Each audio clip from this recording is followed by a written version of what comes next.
What is up, PCP Army? Welcome to Pop Culture Philosophers, everybody. It's PCP Movie Night Station. I am so thrilled to be here because tonight we're talking about the Bruce Lee classic film, Enter the Dragon. And that's right. This is Crew's Choice Month, all month long. And tonight was Brooks's choice, and he chose Enter the Dragon. So enter the Brooks. What's up? Hey. You get to ride shotgun tonight because it was your pick, bro. Nice. You're usually dead last, you know? Yeah. I'm always the tail. Yeah. Not tonight. Tonight in the neck. All right. We also have a very special guest, a first-time appearance on PCP Movie Night.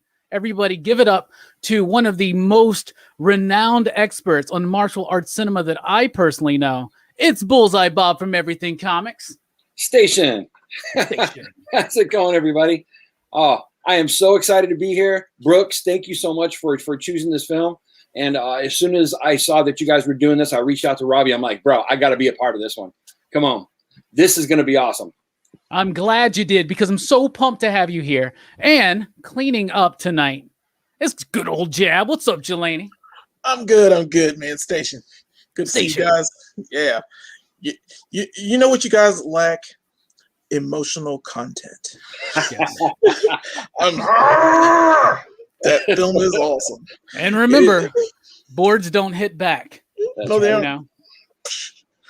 Man, this film is fan-freaking-tastic. I cannot wait to talk about it with you guys, especially Bob, now that I've heard this illustrious introduction. I am very excited, dude. Very excited. Come on, this is going to be awesome. All right, everybody, if you're not subbed up to Everything Comics, please do. The link is in the description below. And, of course, he's also a featured channel here at Pop Culture Philosophers. All right, let's get into it. The last time I had seen this movie, and I'll be honest with you, I am not a martial arts movie kind of guy. Like, I haven't watched a lot of them. It's not that I don't enjoy them, but it's just, you know, I chose to dive deep into, like, horror and sci-fi and things like that, right?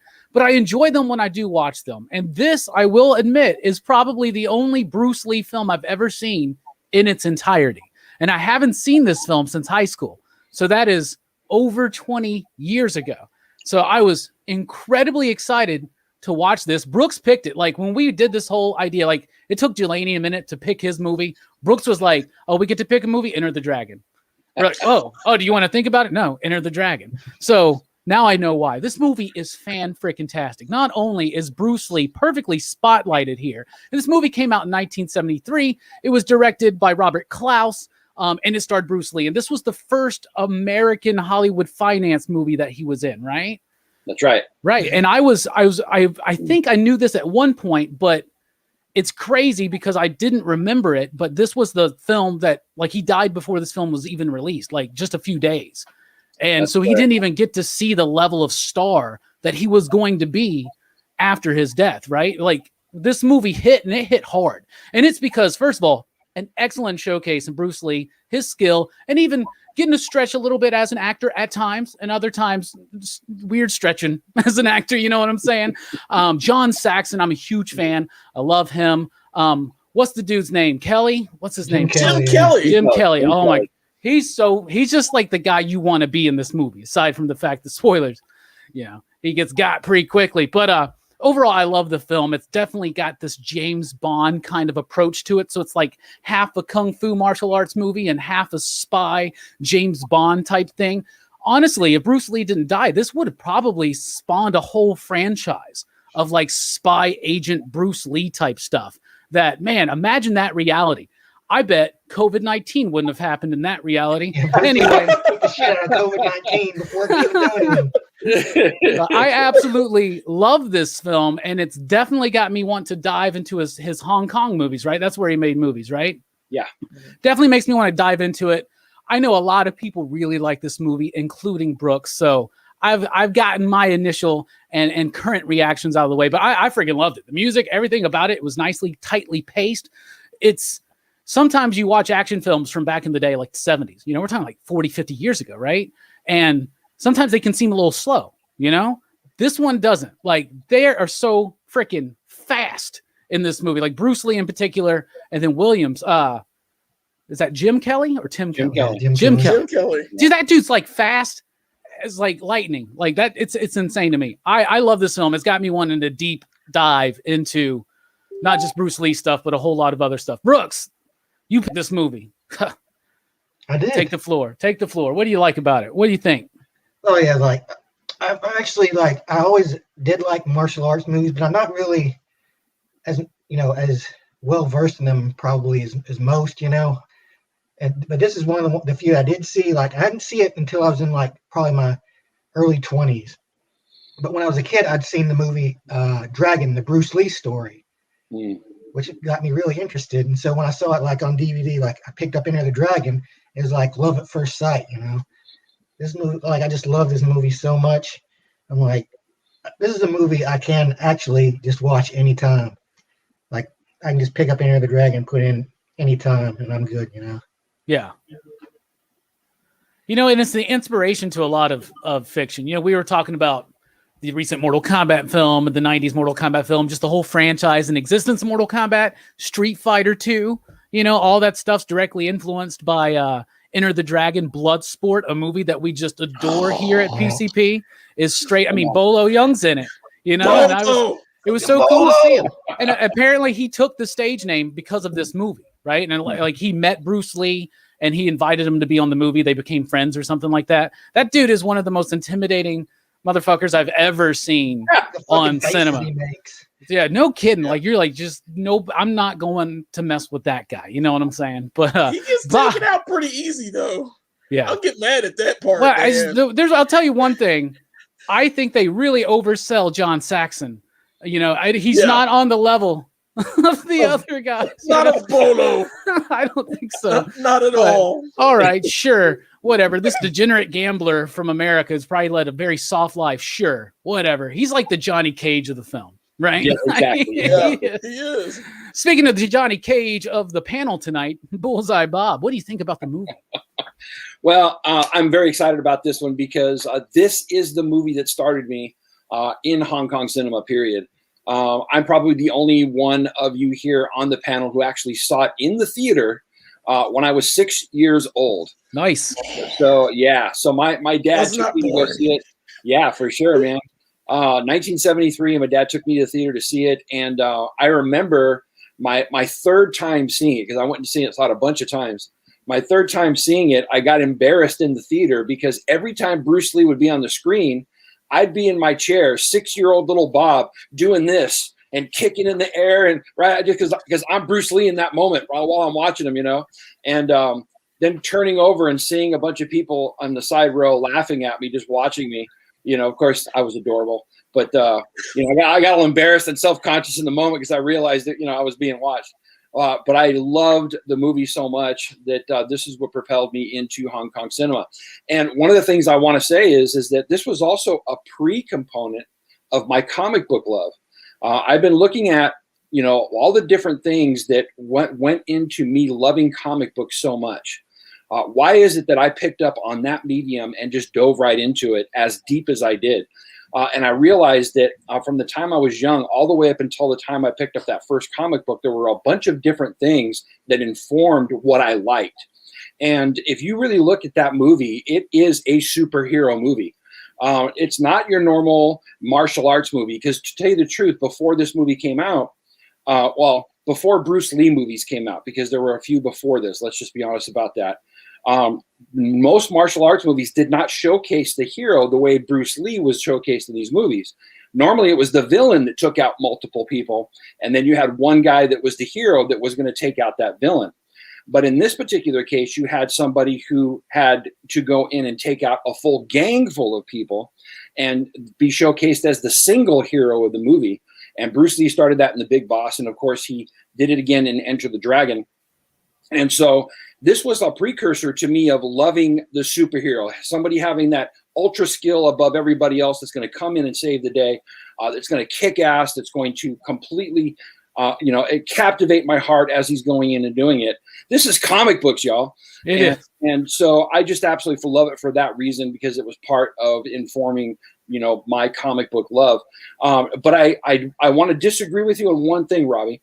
I will agree that it would have spawned a franchise of Bruce Lee movies.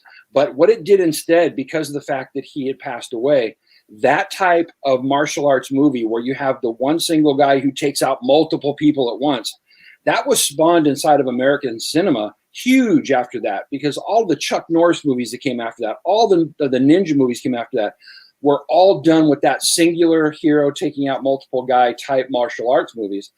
Now, granted, a lot of the American ones done were horrible. Not on the par with what Hong Kong cinema was actually doing, but it did spawn a whole genre of those type of movies trying to duplicate what the man did. And so I can't say enough about this movie. It is just, I mean, it is so well done from beginning to end. And we'll talk about the soundtrack later, but the soundtrack is a character unto itself. Lalo Schifrin doing the music inside of this is just incredible. And so I can't wait to talk about that as well. But as a movie as a whole, I probably watch it at least once a year, every year. I can recite just about every line from this movie. And, I just absolutely love it. So just remember, don't concentrate on the finger. You miss all the heavenly glory. I love Hell it. yeah. I love it. I'm so happy to have you here. You're so incredibly passionate about this film and Hong Kong cinema. And one thing that's, if you're not used to it, when they made these movies in Hong Kong, it's just like Italian horror. And Bob is also into Italian horror. We're Italian horror brothers. But, they don't film them with sound because they know they're just going to go all over the place. And then they wind up dubbing it. So you if you're not used to that, it can be a little off-putting. But I freaking love it. But could they not have gotten somebody better to dub his master at that temple or whatever? It's just the most boring generic white guy, and it looks like this ancient Chinese sage or whatever. Anyway, speaking of ancient sages, Jelani, what do you think about the film overall? Man, Bob, wow, dude, I'm crying. I agree with you 150%, dude. There's a thing about this film that is just powerful. I've watched this movie probably 10 times, 11 times in my lifetime. I mean, it's that good. It's awesome. Thank you, Brooks, for picking this. This is such a great film to watch. It's so fun. The characters are they gel well. I like everyone. I like Han. It's horribly dubbed. Even Han has a terrible, just a terrible setup for his voice. But I wanted to hear what that guy actually sounds like, because I think I'm pretty sure he had an awesome voice. They said that he didn't even really know English, and so they would have someone recite the line next to him, and then he would just imitate it, kind of like Bela Lugosi when he did Dracula on stage. He just learned it by enunciation. That makes sense. Okay, so I get it now. But I would think he was doing it well. So, but either way, the music's great. The characters are great. The lines in this movie are fantastic. I mean, Bruce Lee takes the cake for how awesome he is in this film. I mean, he is a superhero on so many different levels. He's just this monk badass that just walks in and whoops everyone. I mean, it's impossible. He picks up other people's weapons and uses their weapons against them. It's so clean. He gets an arcade style beat 'em up in a lot of ways, Yeah. This one guy mowing down a bunch of dudes, picking up their weapons and using them against them.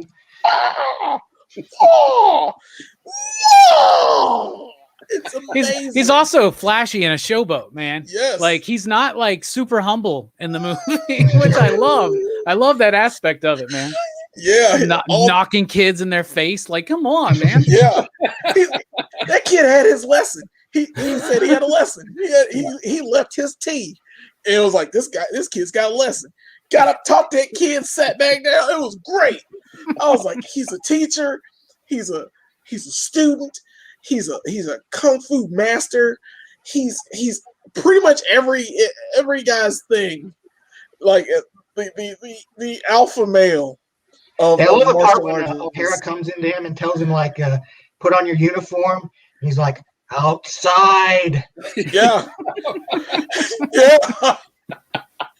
Don't talk to me. He's so in control. It's so clean, and I love every minute of this film. Like this is the second time I've seen it this year. I watched it in January, so the Nice. second he was like, I've already seen it, and I was like, oh, all right, I'll watch it again, sure. So good times, man. I split it up into 2 days just so I could do it properly. I wanted to savor the first half, and then when they get to the tournament for the fights, I wanted to watch it on that half. I was like, yeah. I like all this stuff. So, yeah, it's a great film. You know, another video game that it kind of inspired a little bit was Double Dragon, speaking of beat 'em ups, because the characters in Double Dragon are Roper and Williams. Yeah. So, This is you know, true. speaking of characters, favorite characters in the movie, the best performances, things that really stand out to you. I'll start with John Saxon. I really like him. He's the American. He's the degenerate gambler. But he seems like he's like the most unlikely badass out of the three main characters, you know? Yeah. Like it doesn't even it makes sense that it's weird that Han can kick that dude's ass and kill him so much, you know? Jim West, what's his name? Lee. You are killing me, man. Jim Kelly. Jim Kelly. I Jim think Kelly. it's a bit. But no, like it's John Saxon. It's weird because he does have some moves, but they're like Power Ranger moves, and I'm not talking about like Austin St. John and Jason David Frank or Johnny Young Bosch. I'm talking about like the Power Ranger members that they just got cast because they're pretty, not because they know what they're doing or something like that. I don't know. But John Saxon has some moves, but there's something about that character. It's got this charm, right? He's and I'm a big dashing rogue. Yeah, right. Yeah. And I'm a big John Saxon fan. I mean, Black Christmas, Nightmare on Elm Street, Tenebrae, he's in so many of movies that I just adore, including this one. And he has this way of, no matter the type of character that he's playing, of having that charm, of feeling like someone that you would immediately, at least me, I would immediately be like, I like this guy. I won't trust him, but I like this guy. And I like the friendship that he has with the other dude whose name I keep forgetting. And Williams, that's the character's name, right? That's right. So I really like the friendship Roper has with Williams, and I think they play that very well. But I just love him in this movie, and he's got like that natural eyeliner like that Billy Zane has, and maybe that's another reason. He's just a striking man, in my opinion. Brooks, what's a character you'd like to highlight a performance? My favorite character was always Williams in this movie. Williams gets all the best lines. Like, he has some of the best scenes in the movie. And I remember the first time I watched it when after the when Han confronts him in the office, and then later on in the movie you see his body get dropped, and I'm like, there's no way. They just fucking killed the best character? No way. Mm-hmm. But that's part of the movie that I always thought was I didn't like as much. Yeah. Because I feel like it would have been better if Roper had been the one who died and Williams was the originally it was allegedly supposed to be Rope. It was supposed to be him, and then John Saxon was the bigger star, and apparently his agent got pissed or something, and they changed it. But it was supposed to be Jim Kelly that made it through the movie, and not John Saxon, which seems like it would definitely make more sense to me. Because he shows him the opium den. Yeah. And it's just like, why? How are you showing this? You're not initiated. I love his swagger. Like, this dude is just he's confident, he knows what he's doing. And one of my favorite scenes is the racist cops when he's on his way to the airport, and the fucking dude's they find his ticket. He's like, oh, Hong Kong via Hawaii, and the fucking dude's like, oh, he's not going to Hawaii. Something about that line just always cracked me up. And then just seeing him just obliterate these two cops and then steal their cop car. So satisfying. Yes. Yeah, it's a sad end for him, but a great performance. That dude fights amazingly. He is up there with Bruce Lee in the film, as impressive to me. It's the speed. And then you got John Saxon in the middle of it, which I think is just so freaking funny. Bob, what's a character and a performance you'd like to highlight? Well, before we get into that, I just want to mention Jim Kelly. His performance inside of there's almost a thing of, yes, he was supposed to be the one who survives, but I think his death was more powerful than Roper's would have been. because I know that it impacted me even when I was a kid. And, you know, because I mean, you were pulling for Williams. I mean, you were pulling for Williams all the way. And I got to say, Jim Kelly, he's about the only dude that can pull off a martial arts film with that big Angela Davis fro. It was beautiful. And he pulled it off amazingly. It always looked perfect, too. It was just perfect the entire time. Sculpted. For sure. So was Bruce Lee's hair, by the way. Like, but I mean, Bruce Lee's hair is always on point. He's got just as much swagger as Bruce Lee does. I mean, when the girls walk in, he's like, I'll take you, and I'll take you, and then I'll take you. And then, ladies, if there's anybody I forgot, it's been a hard day. I was like, He's I awesome. was like, dang, man.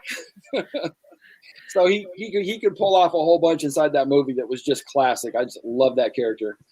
But if I'm going to go with the character, I've got to go with Bruce Lee. I gotta take it. I mean, one of the things about Bruce inside of this movie, besides, you know, the martial arts, besides the acting, is what he did for the movie. Because the whole face of that movie changed when he came onto the set. He did a number of rewrites. He changed the movie in the face of the choreography, and he did some of the directing alongside of Klaus as well. And so he was involved in every single aspect of this film. And not only that, but because of the fact that it was filmed with a bunch of people who came from Hong Kong on that island, this is one of the facts that happened on the set of the movie. Because he was becoming so famous, a lot of people didn't believe that he had the skill that people said that he did. So he was constantly being challenged on this set to basically fight people. And back in China, the way they do it inside of the hierarchy of schools, when you train at a school, but you go to the back alleys to test out your skills. And you sit in these alleys, and the masters or the top students would sit in the alley, and they would stand like this, basically with their back to the alley.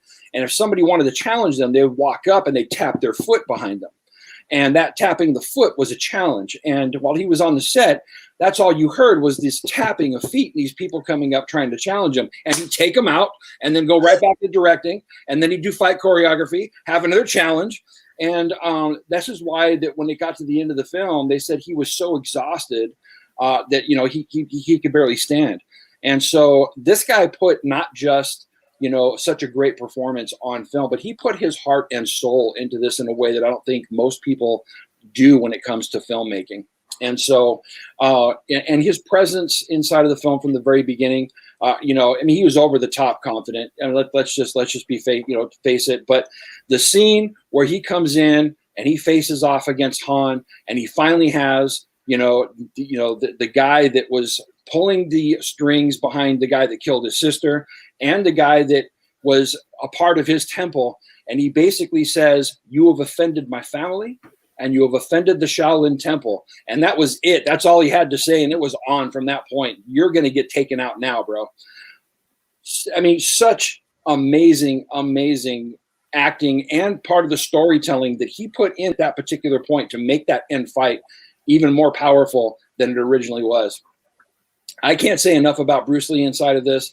I mean, there are scenes inside of here where he put his own philosophy of Jeet Kune Do inside of as many of the scenes as he could.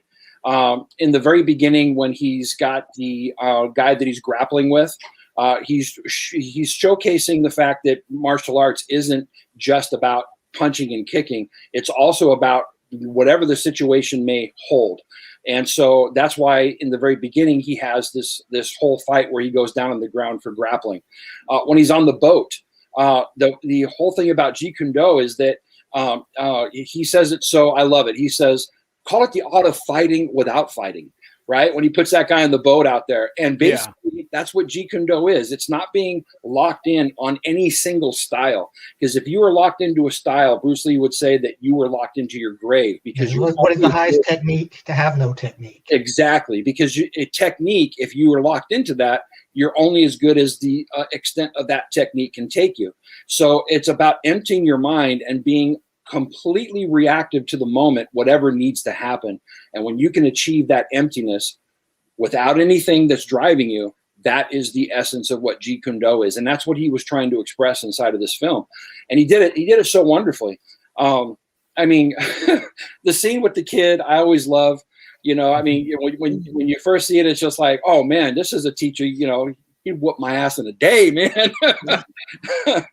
But I mean, all the things that he's trying to teach him about emotional content, about, you know, not concentrating the finger, because in the moment you got to be ready for whatever comes, even all the way to, you know, never take your eyes off of your opponent. All these things are pieces of that philosophy, just said in different ways.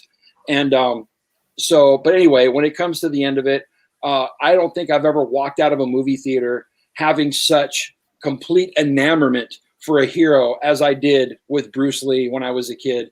And I don't think any other star has ever done that to me ever since. He was so powerful when he came on screen. I don't care who you were affected on an emotional level, and you loved the guy. You wanted to see more of him. He was exciting. He was electrifying. And for most people, this was the first time they ever got to see Bruce Lee.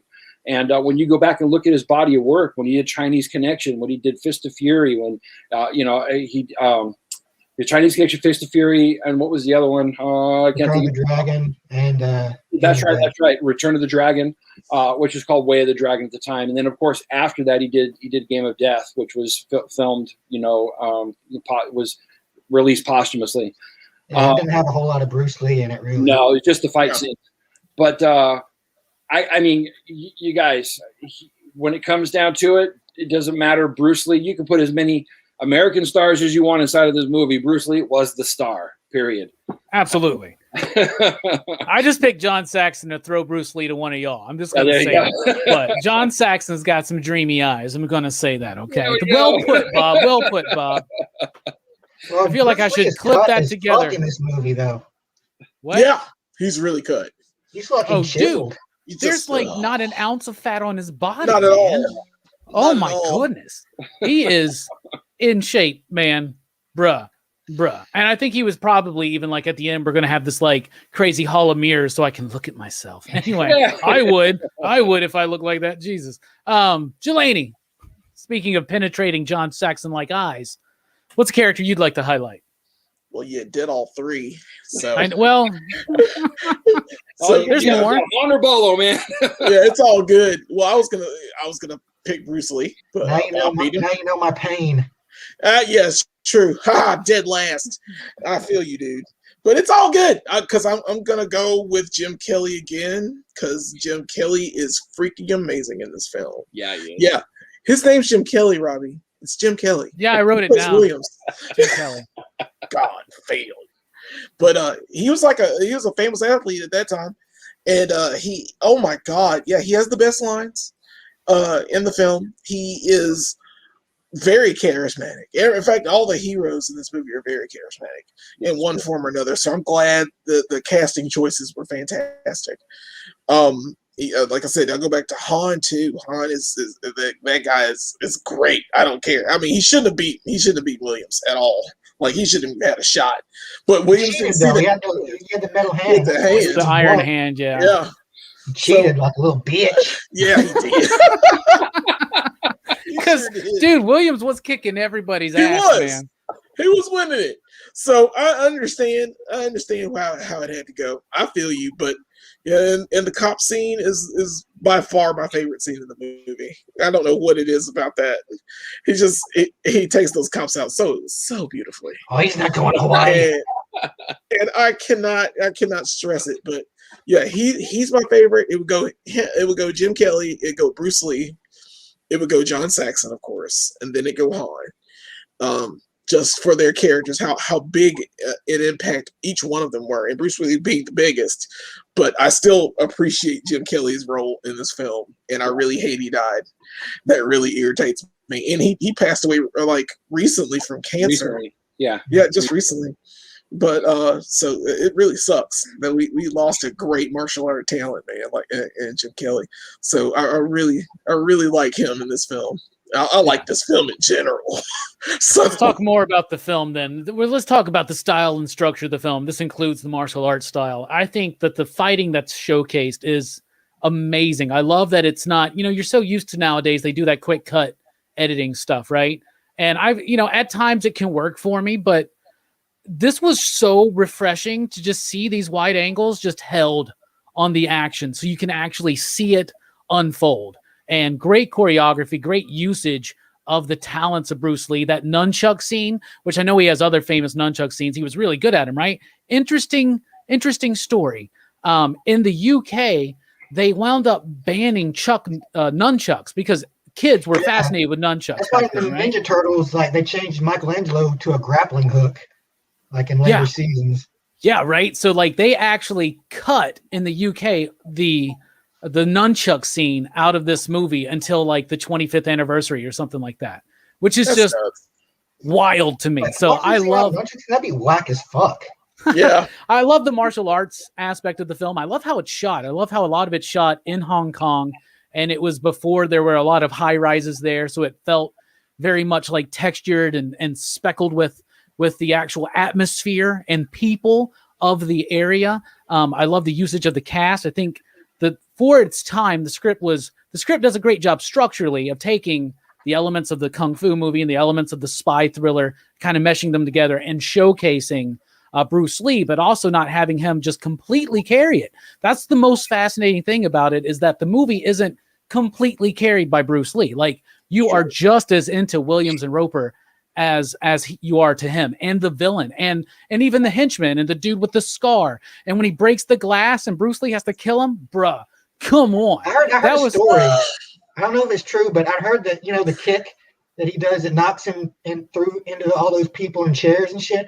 I heard that kick was actually real, and that he did that to him because, like, during the bottle breaking scene, he'd cut Bruce Lee accidentally with one of the bottles. Right.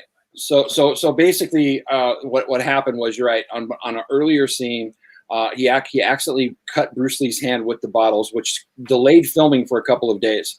And the rumor is that people were telling Bob Wall that Bruce Lee was pissed, and you better watch out.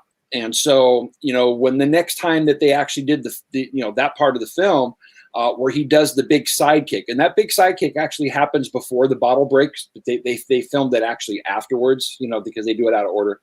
Yeah. And so the big sidekick where he pushes him into the chairs behind him, Bob Wall said, there was a tinge inside of his soul that said, this dude could really hurt me. If he was pissed, I think he'd tell me he was pissed. And as soon as Bruce did the kick, he knew that Bruce wasn't trying to hurt him, because a sidekick is actually more of a large push than it is an actual kick that'll hurt you. And so that's what happened. He did the push. The bigger part of the story is the guys behind him that were falling against those chairs.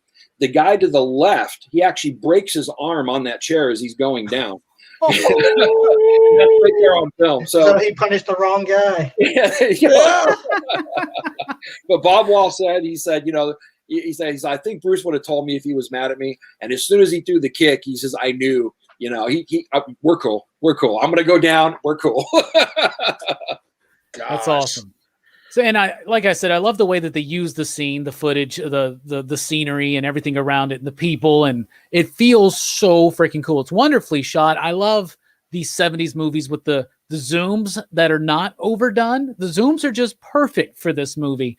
And I really also, speaking of the martial arts, my last thing, and it's paced well, I think, but when he kicks Han, and like, there's this moment where like Han's head's in front of the camera and he like kicks him, or maybe it's just a henchman, I don't know. No, but he like does this like kick. It's him, right? But it's like a dummy, and it just gets like knocked out so freaking fast. It's so like spontaneously funny to me that I absolutely love it. This movie is a treat to watch. I love the way it looks.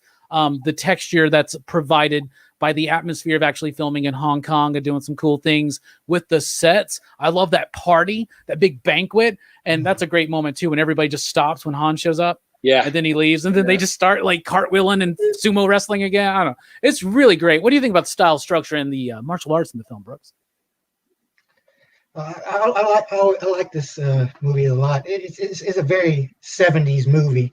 Like, you can tell when this movie was made. It's 70s all over. But it also has like, it has that has kind of that Oriental feel to it, with the island, all the craziness that's going on in Han's compound and shit. Yeah. And this movie is kind of like the prototype for like most action movies that would come after it. Like, you can see the origin of a lot of tropes in this movie. Yeah. And, just fucking seeing Bruce Lee do his thing, it's just something to see, man. Like, because a man is not supposed to be able to kick that fast. I mean, it's ridiculous. I've seen, I can't remember if it was this movie or one of his other movies, but he basically does like the Chun-Li lightning kick in one of his movies. It's fucking crazy. Yeah. Hell yeah. What about you, Bob? What do you think about the style and structure of the film? I think it's fantastically done. I mean, you had some of the best of American cinema being brought in and given a Hong Kong flair to it. I think this is the first time they actually did camera work when it came to the fight scenes, that they actually used some of what Hong Kong cinema does so well, which is filming fight scenes. And what's funny is that American cinema kind of frowned upon that for a long time. And anytime that they were people would say you should use this, they would say no, that's not the way we do things here. And it wasn't until The Matrix came out that they actually finally embraced that type of filming. And so to have it done on this movie in 1973 was an actual treat. And then, to be given the money that it was, so that you can pull a John Saxon in, so that you can pull somebody like Lalo Schifrin in to do the music, and Robert Klaus to do the directing, to give it, the due that it's so deserved. You can really tell that this was given the treatment that it should have. And because of that, we get all these beautiful flavors, throughout the movie. I'll say it. I said it earlier, the music is a character unto itself from the very beginning. By the way, this is the first soundtrack I ever owned. When after seeing the movie at least 3 times, I had to get that soundtrack just to hear Bruce Lee go, wow! It's funky too. Yeah, exactly. But the tone of that, exactly what you're just singing there, Brooks, is throughout the whole thing. That little theme song is playing in the harbor when you're seeing all the little boats. That's also being played when in the background in the weird kind of way when Bruce has his big fury moment when he's breaking dude's face down below, and he's got his face all and that song is playing in the background, but slow and eerily. And then, at the end fight, it's sped up. So it's flavored throughout the movie to give you a different tone to all the way through it, but to make it consistent. Lalo Schifrin is one of the best composers out there. I'd say that he's probably the best alongside of my favorite, John Williams. And I mean, he did so many great soundtracks. Most people don't recognize him for. I mean, he's the guy that did the Mission Impossible soundtrack. So, I mean, come on. I mean, he's just a fantastic composer. And this is one of my favorite soundtracks of all time. And then, mixed with the fact that you have some of these great martial arts scenes done in a way that really had not been done in American cinema before. As far as tone, the tone was something that we had never seen before. And that's one of those things that anytime you do inside of cinema, when you expose the public to a world that they've never seen before, that seems to grab everybody.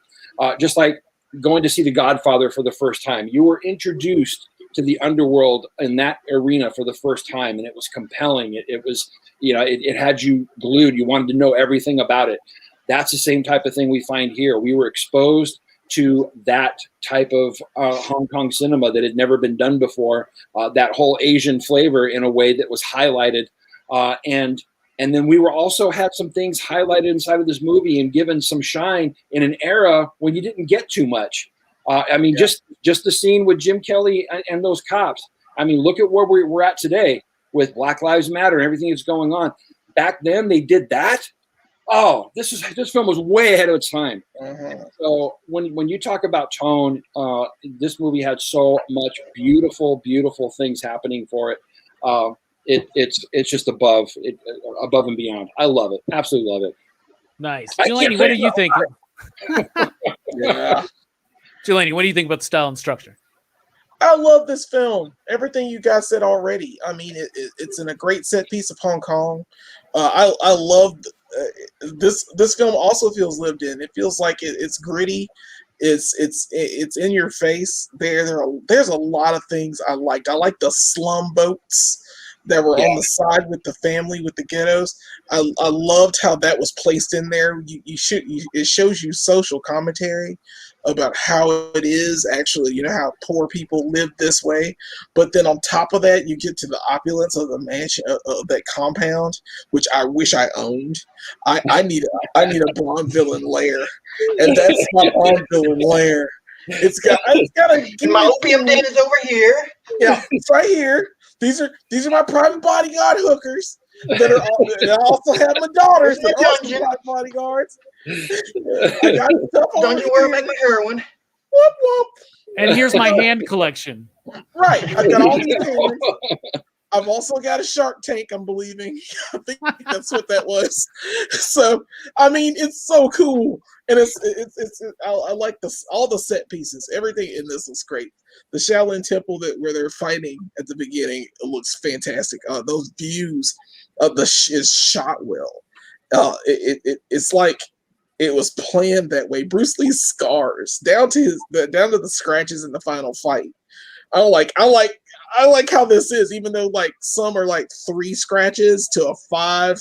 It's got like 5 blades on it or 4 blades on it, and it's like scratching them 3 times. And I'm like, all right, because he almost got out of the way. He almost got out of the way. Well, actually, the 3 scratches came from the claw that he got in the middle the first part. That's right. And then he had the 4 knives. Anyway, there you go. Yeah. I'm just getting the count. Have they done an action figure of Han from this movie? I bet you they have. I don't think I've seen it. Yeah, That's a good question. Interchangeable hands. Yeah, I want to see some of those other hands that you saw on display. I'm like, what's that one do? Yeah. hand. Yeah. But that'd be a cool figure. NECA? Yep. NECA? Do Whoever? it. I'm sure they're doing it. Someone's doing it. But I like the tone of the film. It's properly paced. It gives you. I love every character in this movie. I didn't think. I mean, everyone down to the little kid holding the rope for the guy that's on the boat. I love that kid. Yeah. The kid's like, yeah, he's supposed to hold that rope. But it's such a great film, like from beginning to end. So. I mean, we've said it all. You said it all. Yeah, that's what happens when you're back clean up on PCP Movie Night, right? It's all good, though. But there are some things inside of it, that are not perfect. Like when Roper's playing golf and he hits it into the rough, and there just happens to be 3 Guidos out there with suits on, and one going. Snake trap. For the second time he breaks in, like there's just a snake just sitting there. Yeah. Like that would work. Like, okay, Snake, you just stay there. Yeah, exactly. So there were some things that weren't perfect, but when it all comes together, it's so well in other places. You look past those things. Yeah, right. Like, you don't care because Roper beating Bolo. Yeah, Roper beating Bolo is still the most unbelievable. Right. Bolo should have been like, "I'll break your back." Bolo should have given him a little more damage, at least. Yeah, a little damage. I mean, get some licks in, man. They're really trying to sell that Roper. Dudes and just squeezing them to death. Yeah. Yeah. They're really trying to sell that Roper has some skill for some reason. So I don't know. He was not that great. And that rug was killing me the whole time. I was like, that's gonna fall off. That's gonna fall off. That's gonna fall off. He's gonna get kicked here, and I'm gonna see it. Yeah, let's move along. Bob had already touched on this a little bit, but the music, the soundtrack, it's what's it? Lalo, what's his name? Lalo Schifrin.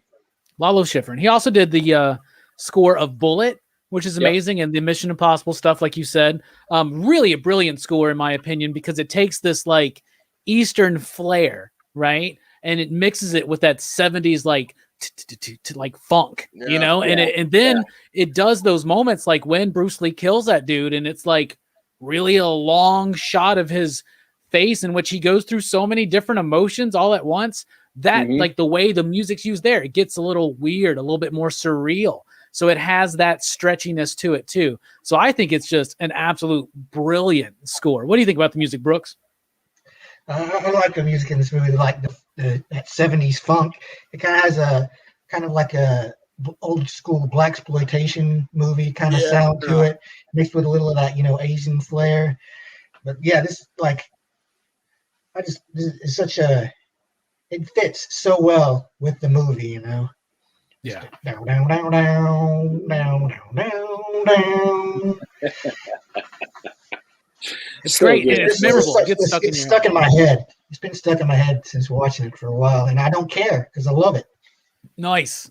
Bob, anything further to say about the music, homie? No, I mean, just, every time I see the movie, I got those songs running through my head for at least a week afterwards.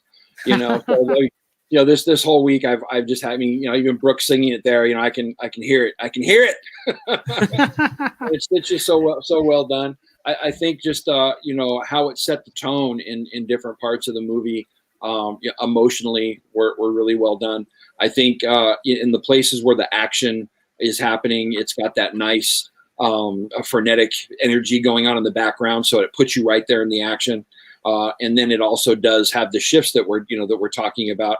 Even at the end when he's inside of the mirror room and you got the rolling piano and harp going on, to make it feel like the mirrors are rolling around. I mean, it really was a character unto itself throughout the whole movie. And that's another thing about Styles. The camera work, especially in that scene, is so phenomenal, man. The way the camera moves, the way they go to slow motion at certain times, like it's just so freaking fantastic, man. And the music works perfectly in conjunction with that. Perfectly. Yeah, absolutely. By the way, what kind of okay, we already know this guy is like Bond villain and he's crazy, but he's got a room full of mirrors. Like he just goes into that room. Like what was the purpose? Yeah, no kidding. Heroin in this room. Yeah, right. What about you, Jelani? What do you think about the music? Man.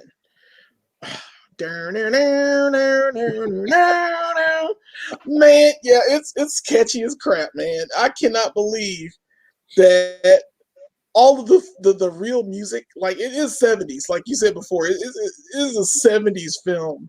It does have that funk. It does bring out a lot of it makes you want to kick people. it's so cool. He's like, hey guy, and all of a sudden you're like, dun, dun, dun, dun. Yeah. Oh man, hi-hats and bongos, man. It's so cool, and it fits well into every piece, every facet of the scenes in this movie. It just works, and it's like you guys said, it's memorable. It makes me still makes me want to kick people. That's all I'm saying. Nice. That's all it needs to do, right? It just makes me want to kick people, man. It's like when you walk out of Blade, and I remember the first time I watched Blade, I walked out, I'm a teenager. I'm just like, wah, ha, ha, ha. It's like this movie makes you want to do the same thing. Like, dude, the sounds, Bruce Lee, man. Oh, they're great. They're freaking great. Another great part of the soundtrack, right? And by the way, like when they're that last fight, when they just drop the music. Like that's another great thing about a great soundtrack is when the composer knows to stop. Like that's amazing. And let the sounds. By the way, all the punch sounds, ridiculous. They're like light tap is like it's just like it's perfect. I love it. I love it. Sound is one of my favorites. That sounds like a crap. I'm surprised. It's like the Catwoman whip sounds. What I was about to say. That's crazy. I love it. What's this movie trying to say? I'll start. To me, this movie's about unity. Okay, because you got this like very James Bond plot, and it's obviously in the most obvious reason for the making of this film is to spotlight Bruce Lee to an American audience, right? Because Warner Brothers knew what was going on there, and they wanted a piece of that pie. You know what I'm saying? So there's that, but it's kind of in there, and it's right on the surface of it. But they're going to fight this like terrorist, basically, this dude, this criminal. Prostitution, drugs, like the things that we most associate with the criminal underground and gangsters and things like that, right? But on a Bond villain scale. And then you have Bruce Lee, this dude from Hong Kong, right? Or wherever he's from. He's like this monk at this he's like at this Shaolin temple, right? Or something like that. Or a fighter. I don't know exactly what he is in the movie, but I just know he's a badass, and that's enough for me. And that the Americans know he's a badass. And I love that too, that they're like, or the British or whoever the hell it is. They're like, we need your help. So I love that aspect of it. But it's Jim Kelly playing this dude who is obviously an activist. You're getting that. He's in the original Cobra Kai. Because when they show his dojo, I'm like, is that the first Cobra Kai ever, And it looks badass, and he's dealing with the law, and it shows the police brutality and their prejudice and bigotry against him.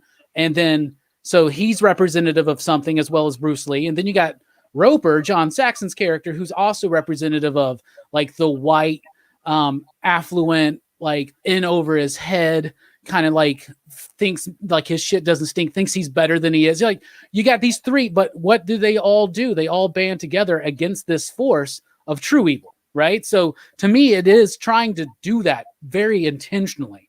They didn't just pluck these guys in there to like fill holes. I think they did this intentionally to make this message. And I think that this was part of Bruce Lee's worldview was of unity. Right. And I think that really comes across in the film. What about you, Brooks? What's this movie saying to you? I think this movie is a lot about, how martial arts can bring people together. Like, and I know that was like a big thing with Bruce Lee. He wanted to like, for so long, like it was not, they weren't allowed, Chinese people weren't allowed to like reveal these kind of secrets of like, their fighting styles in the West. And Bruce Lee was like, we want the world to understand this. Like, this is the best way is to, through martial arts. And, like the whole setup of the movie is like all these people from all these different places. Han just picks the best fighters he can find from wherever. And he's putting them together to see, which ones will best work, for him. And, if you want to bring like a bunch of guys together, and like make them agree on something, martial arts is pretty much one of the things that most dudes will be into to some degree, at least. Like, and the discipline, right? It's the discipline and the brotherhood, the sisterhood. Like the philosophy he puts in this movie too is so good. And like his, he's got the no technique thing. Boards don't hit back. The fighting without fighting. Yeah. Hell yeah, man. Well put. Another one is when in Roper's fight with Bolo, Bolo's got him in that hold, and so Roper just like takes a chomp out of his leg. That was another thing that Bruce was like, if you're in a fight, you go all out. You do whatever you can, including and up to, biting your opponent if you need to. First of all, that really does make me feel better about John Saxon's character beating Bolo. Because you're right, like he was probably about to die, and then he like bit a chunk out of him. And I bet Mike Tyson saw this movie a few times. Anyway, what about you, Bob? What's this movie saying to you? I would agree with you, Robbie. I think that really, I think one of the things that sings out to me is that no matter where you go in the world, you're going to find oppression, and it's up to you whether it's against the law or whether it's with your brothers. It's up to you to do the right thing. And we saw that throughout the whole movie. And, when it comes to, unity in the end, it was those guys making a stand to do the right thing, number one, to take out Han. Both Roper and Williams had an opportunity to join Han in what he was doing, but they did not.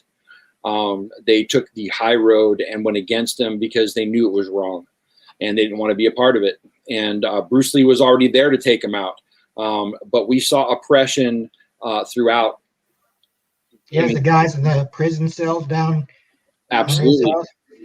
And so when it came to the end, it wasn't about somebody, bringing a bunch of people together to rule the world like Han was trying to do. It was those people all banding together to take down, what was wrong, the oppression that was happening. And so that kind of spoke to me inside of this movie. Since I learned Jeet Kune Do, I got to learn a lot about Bruce Lee's philosophy. And, when you watch this movie and don't know anything about martial arts, it can be very flashy. It can be very, in your face, which is what an action movie is supposed to do.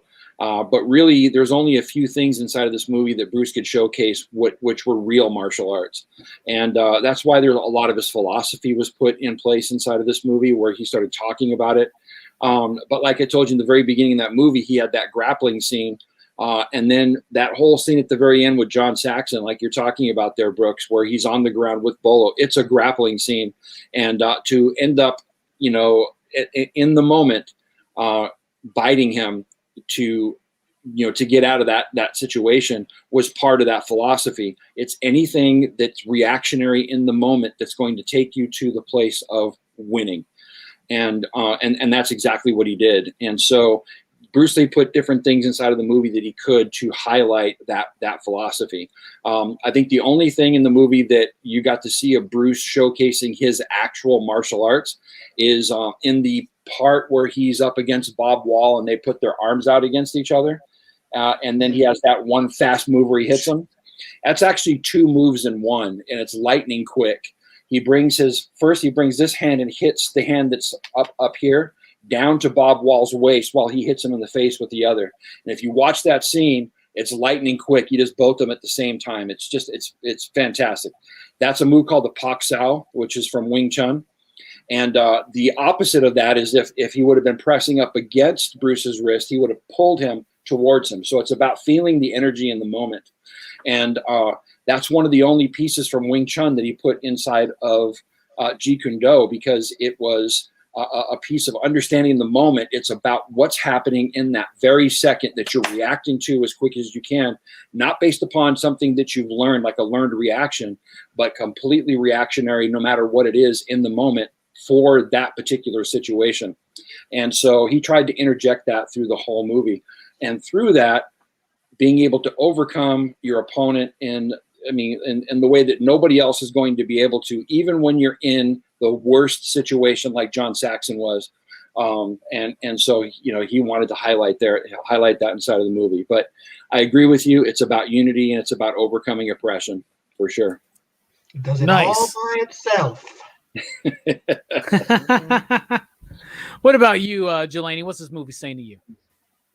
All you guys said it, but it's good, and it's classic good versus evil. Yeah, it is the best. It's the best way to explain it too, because it is a Bond villain. He's basically a Bond villain. He's Dr. No with a hand. A trafficker, a drug dealer. He's pretty much all the crap stuff. He imprisons women, drugs them up. Yep, he's like the worst guy ever. Yeah, and he ended the temple. Yes, he did. Yeah, but he throws a badass party. He throws a badass party. He does. So, I mean, but he doesn't have any food that Jim Kelly likes, though. This is true. It's a great film that shows you that you can overcome all odds, that you can beat up a whole bunch of people in one sitting. It's a beautiful film that gets your attention, but at the same time, it's everything else you guys said. I'm sorry. Being at the end, you took all philosophies out. You're not used to that, are you, man? Jelani's usually shotgun, so yeah. It's all good, but everything you guys said, I agree with 100%. Hell yeah. I was reminded of this by something Eric said in the comments, and Eric's been throwing out a lot of philosophy of Bruce Lee and stuff in the movie throughout the whole thing, so I might want to go back and make sure I can check out every single comment. By the way, thank you for being here, PCP Army. We appreciate it. He mentioned something in the film about there is no I, right? And, you know, ask me about that on the next Teen Dog shit. What? What's that? There is no opponent. Yeah. Right. One thing he said.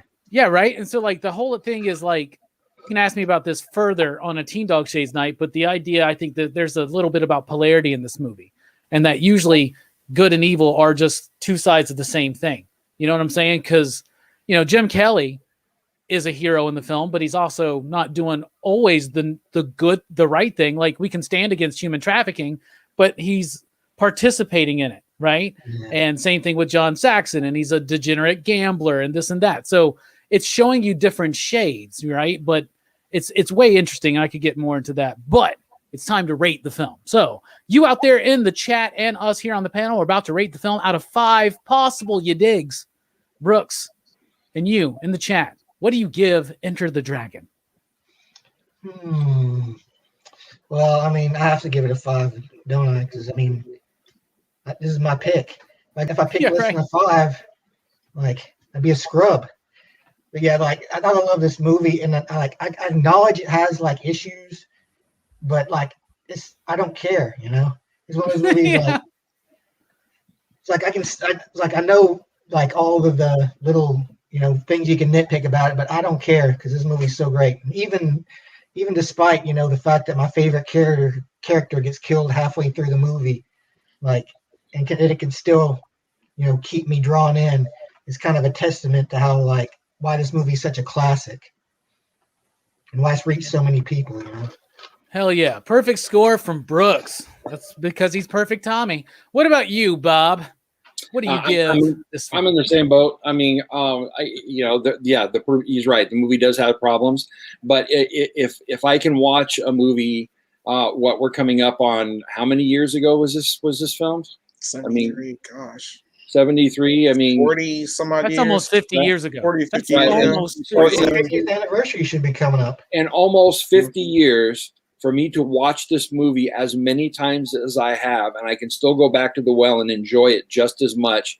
I'm giving it a 5 because there's not very many movies that I go back and watch that many times, and this is one of them. And so I still enjoy it just as much as the day that I saw it. I watched it just this last week again, just to get ready for this show, just to brush up.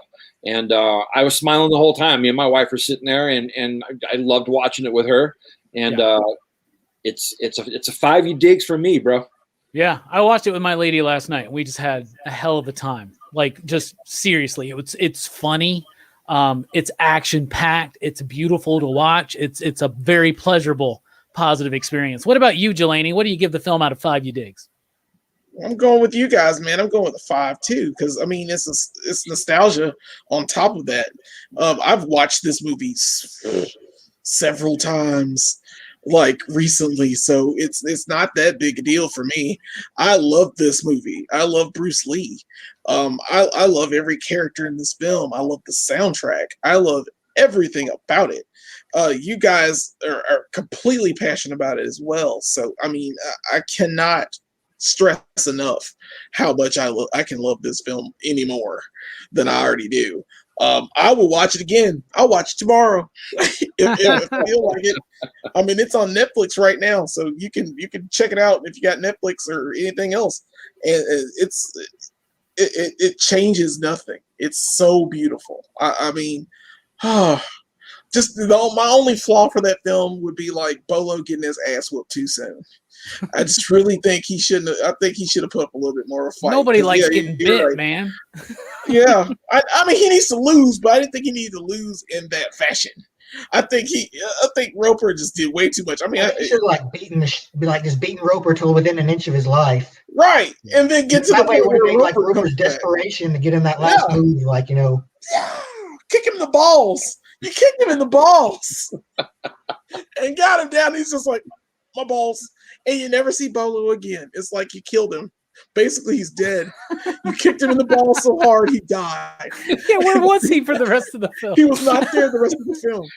So, yeah, that's the only thing I have problems with. But everything else is fantastic. So 5 All right. digs. 5 across the board so far. So I hate to be the guy to break that stride. So I'm not. I'm giving it 5 you digs as well. This movie is great. Like you guys said, it's got flaws. It's got things you can pick it apart. But y'all, I gave Reanimator a 5 you dig. So if I don't give Enter the Dragon 5 you dig, someone slap me silly. This movie is awesome. It's a great, it makes me want to go back and check out all of the Bruce Lee films. It makes me want to get a list from Bob and be like, all right, let's do some more of these, right? It makes me want to clear out something, an Action Fest, to put a Hong Kong cinema movie in there and bring Bob back. I had so much fun revisiting this. And to be honest with you, when Brooks said it, I was like, all right, this movie may seem dated. That's funny, by the way, for me to be like, oh, I don't know if I want to watch this. It may be dated. I watch the most dated films all the damn time. So I adored this film. I thought it was amazing. I give it 5 you digs. So 5 you digs from me, 5 you digs from Brooks, 5 from Bob, and 5 from Jelani for a PCP average of 5.69, dudes. Now let's look at the chat. And in the chat. Hey, by the way, I just want to mention, I did see a bunch of the posts in the chat from Eric.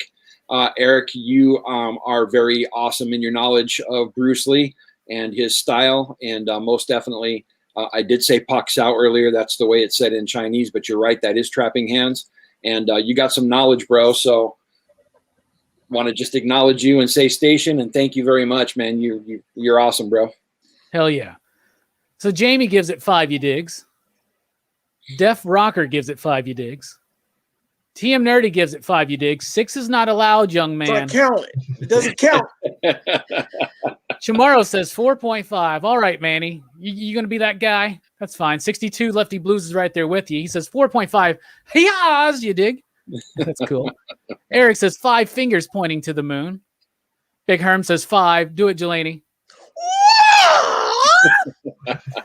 Fable gives it 5 you digs, which equals to 6 slips, which equals to 7 backlogs. I think you definitely got the exchange rate right for sure. James says, I give this a 5th degree black belt. Does Enter the Dragon have a slip? I don't know. I don't have it on Blu-ray. I borrowed Brooks's DVD because I didn't realize it was on Netflix. I could have just watched it there. Like the 25th anniversary edition. Yeah. It's got the extra scenes and everything. Yeah. Professor Holt 82 says it's not perfect, but I still love the imperfections and wouldn't change a thing. It's a strong 4 out of 5 from me. And Big Herm says yes, great updated scale Fable. So that's very nice. And 62 Lefty Blue says this movie was the template for movies for 30 plus years. Hell yeah. God Tank's up in the house. What's up, God Tank? God Tank, what's up, brother? He says 5 karate chop to the motherfucking neck. That's right. And BJ jumps in with 4.5 ya digs. Nice. That was a great, fun exploration and discussion on a revisit of Enter the Dragon. Be sure to join us next week because it's still going to be Crew's Choice this month and in the beginning of June. And next week is Mike the Voice Matthews' pick. And what did he pick? He picked Hereditary. So that's the movie we're going to watch next week. He is bound and determined to make me watch this film. So that's what we're doing. But before that, on Thursday night at 8 p.m. Central Time, join me for a conversation with Tony Fleeks, who is the writer of the comic book Stray Dogs. And then tomorrow night, just as soon as tomorrow night, I think it's at 6 or 7 p.m. Central. I don't know. It's Dylan, so you never know. But we're going to be talking about Larry Cohen's The Stuff. Can't get enough of The Stuff. If you haven't seen The Stuff, you got to watch up and join us for the horror show tomorrow night. So we really appreciate everybody being here. We're taking a quick break, but we'll be right back with PCP Backchat.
Hi.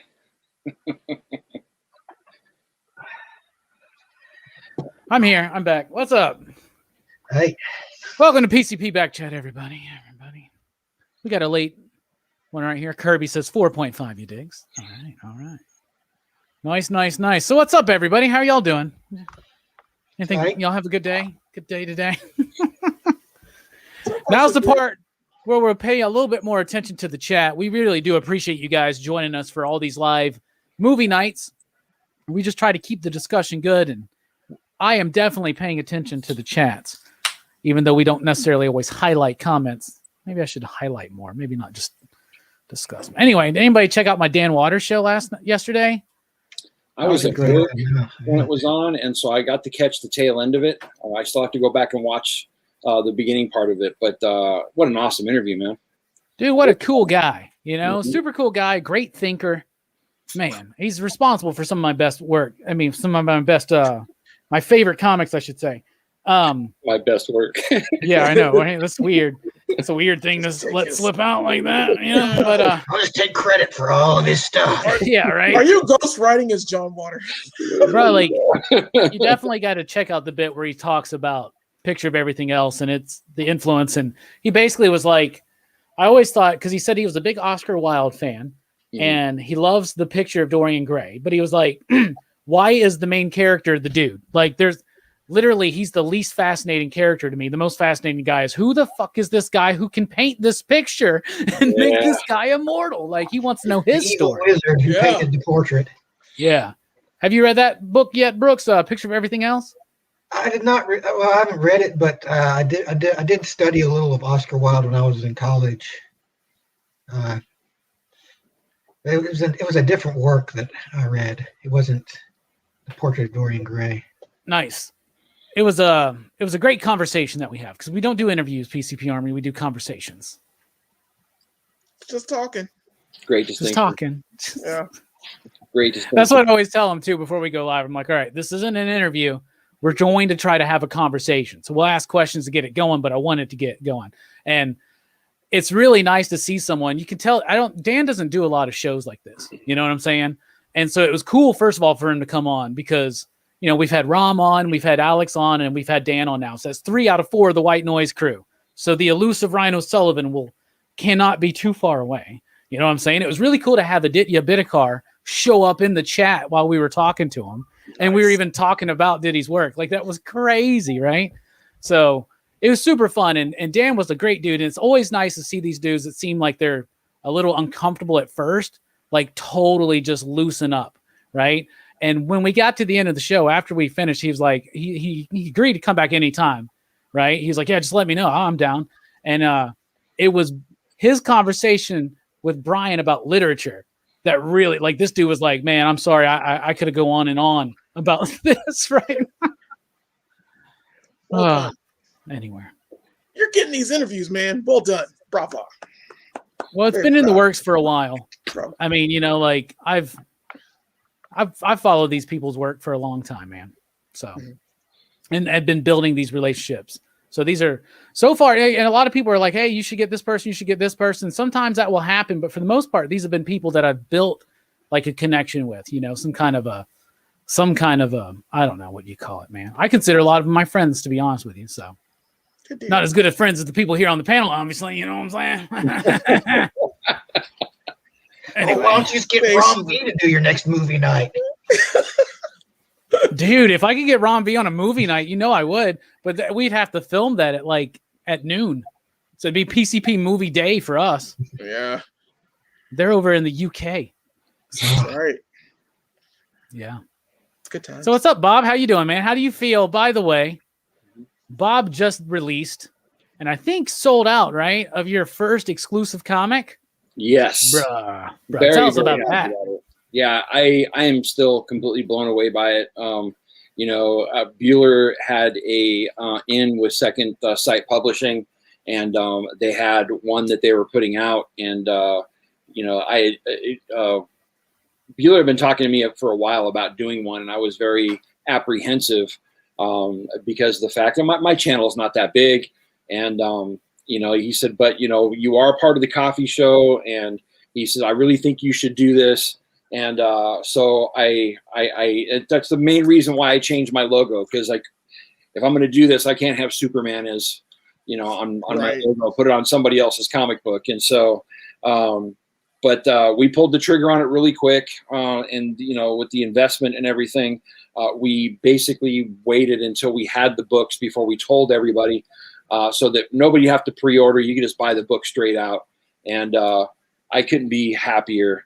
I mean, my logo sitting right there. I'm just blown away. And I couldn't be more honored to work with my good buddy Bueller on this, and to be a part of putting out a comic book, an exclusive. It's not something I ever thought that I would ever get to do in my life. So this is a piece of Bob comic history that I will never forget, and I'm proud to be a part of. And I can't wait now to, at some point, sign one of these to get it slabbed so that my name is on the census. Yeah, buddy. I didn't even think about that. That's a great idea. Yeah. And so, yeah. And then also, you know, shout out to Second Sight Publishing and the writers and creators of Chess. It's just the way it all came about. It was right time, right place. And I mean, I've been tapping my toes all week. This has been a horrible week for me. I don't know if you guys know, but I work in supply chain, and with the gas shortages, trying to get parts into my plants, I have been working so freaking much, and I'm like done, y'all. I'm glad the weekend's here. I got Monday and Tuesday off as well. I'm relaxing, and Lucky you. This has been one hell of a week. Hey, no kidding, man. I mean, that all sucks. Obviously, the gas shortage, you know, that was caused by the gas shortage or whatever. But you know, you have the exclusive. You got to come on PCP Movie Night and talk about a Bruce Lee film. The Dragon and hang out with you now. Come on, man. Hell yeah. Win. It's a win-win. So here's the question I want to know. Here's the question. I mean, the cover's cool. It's really cool to see your logo there. I got my copy in the mail today. I'll be showing it off and show and tell. I got a little Bob signature on it. I love it. I love it. I love it. And I love Bob. I love Bueller's little smiley face that he does. I was like, that's such like a 17-year-old girl thing to do. But I adore it. But the real question is, Chess #1, Bob. Was it good? It is good. Actually, I really enjoyed it. I mean, for a team book, I think it's a solid first read. I think it definitely goes along with Blowtorch because he's, you know, part of the team. And so I think if you've read Blowtorch, this is a good progression from that. And I'm excited to see where the rest of the story goes, for sure. Nice. Yeah. Nice. It was good, man. Yeah. I love it. I love it. I love it. So, what's up, Brooks? How you doing? So, you pleased with your pick? You turned out well? Yeah. You're not going to wake up tomorrow and regret that you didn't pick another movie? Probably not. No regrets. Nice. Bob, I got a question then. What's If that? someone watches Enter the Dragon and they're like, I want to watch another badass Bruce Lee film, what would you say the next one they should watch would be? I would say The Big Boss, for sure. Big Boss. Yeah. It'd be Fist of Fury. In Yeah, America. I mean, in Fist of American Fury. cinema, it's called Fist of Fury. But that was the one. If you watch Dragon, the Bruce Lee story, that's the one where, you know, he wasn't. Oh yeah, the dude attacked him. Yeah. And that actually happened on set. He did get attacked by that dude on set. And they fought it out there. What? But, yeah. That's It insanity. was It was like an ice cutting facility. So there's like saws and shit. Yeah. That's insane. Oh yeah, I mean, I think Chinese Connection is the only movie where he didn't have to fight a bunch of people, but yeah, Fist of Fury he did as well. But that was the first one, you know, that he did for Hong Kong cinema of that style of movie, and he wasn't sure how people were going to take it. And when the movie ended, I mean, I think they did it in Dragon the Bruce Lee story great. When the movie ended, there's silence in the theater, and he thought, They're oh trying god, to sneak out, and then everybody stood up and cheered. they hated it. And when you looked around, and there were all these people in tears, and they all stood up and cheered. And you know, it was a moment for him, but it really cemented him in Hong Kong cinema because that movie was, I don't think any movie since has rolled as #1 for as long as that movie did in Hong Kong, since then. And so I would say that is the quintessential Bruce Lee movie that you've got to see after Enter the Dragon, for sure. Nice. And then from there, go to Chinese Connection, and then Way of the Dragon is great just because he has the showdown with Chuck Norris, which is a must see. Yeah. Him and Chuck Norris going up against each other. That's just an awesome fight. That's like Hulk versus Thing right there, man. Yeah. That movie is funny too. It's like an action comedy. It was. Like, that movie is so funny. I love that movie. That's probably my second favorite Bruce Lee movie. Yeah, for sure.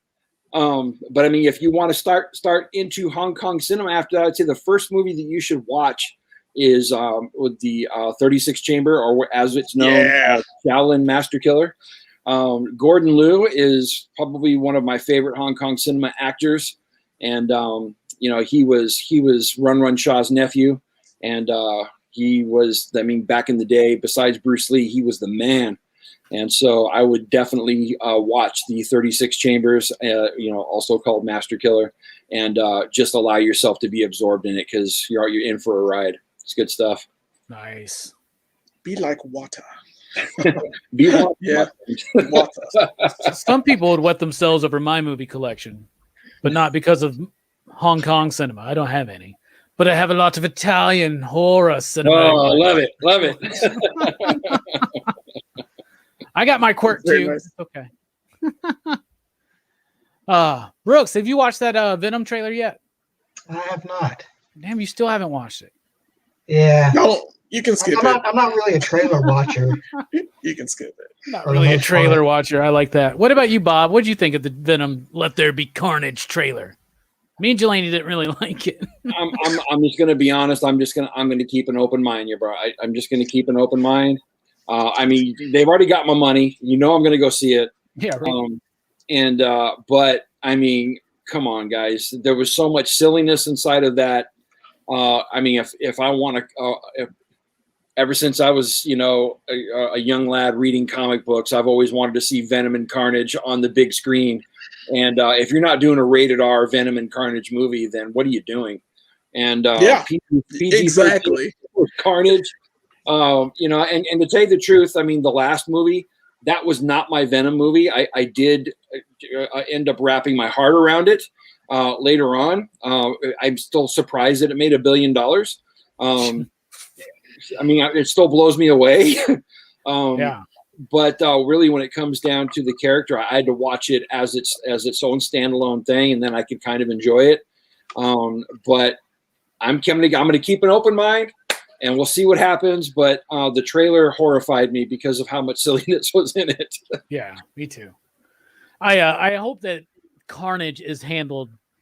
This is going to sound weird, but with respect. It's not like Cletus deserves, like he's like a Superman or something, or a Wonder Woman or something. But like, I have a big affection for Venom and for Carnage, and I can handle, because that is something that eventually developed in the Venom. There is this, it is inherent into the Venom mythology and lore that he's silly a little bit. Like a lot of the comics are kind of rather silly, like where he's talking to himself and the symbiote will say ridiculous, dumb things. And I don't know. No, I don't think quite to the level where it's like making him breakfast and singing that damn song. Damn, Bueller. Damn, Bueller. What's up, Bueller?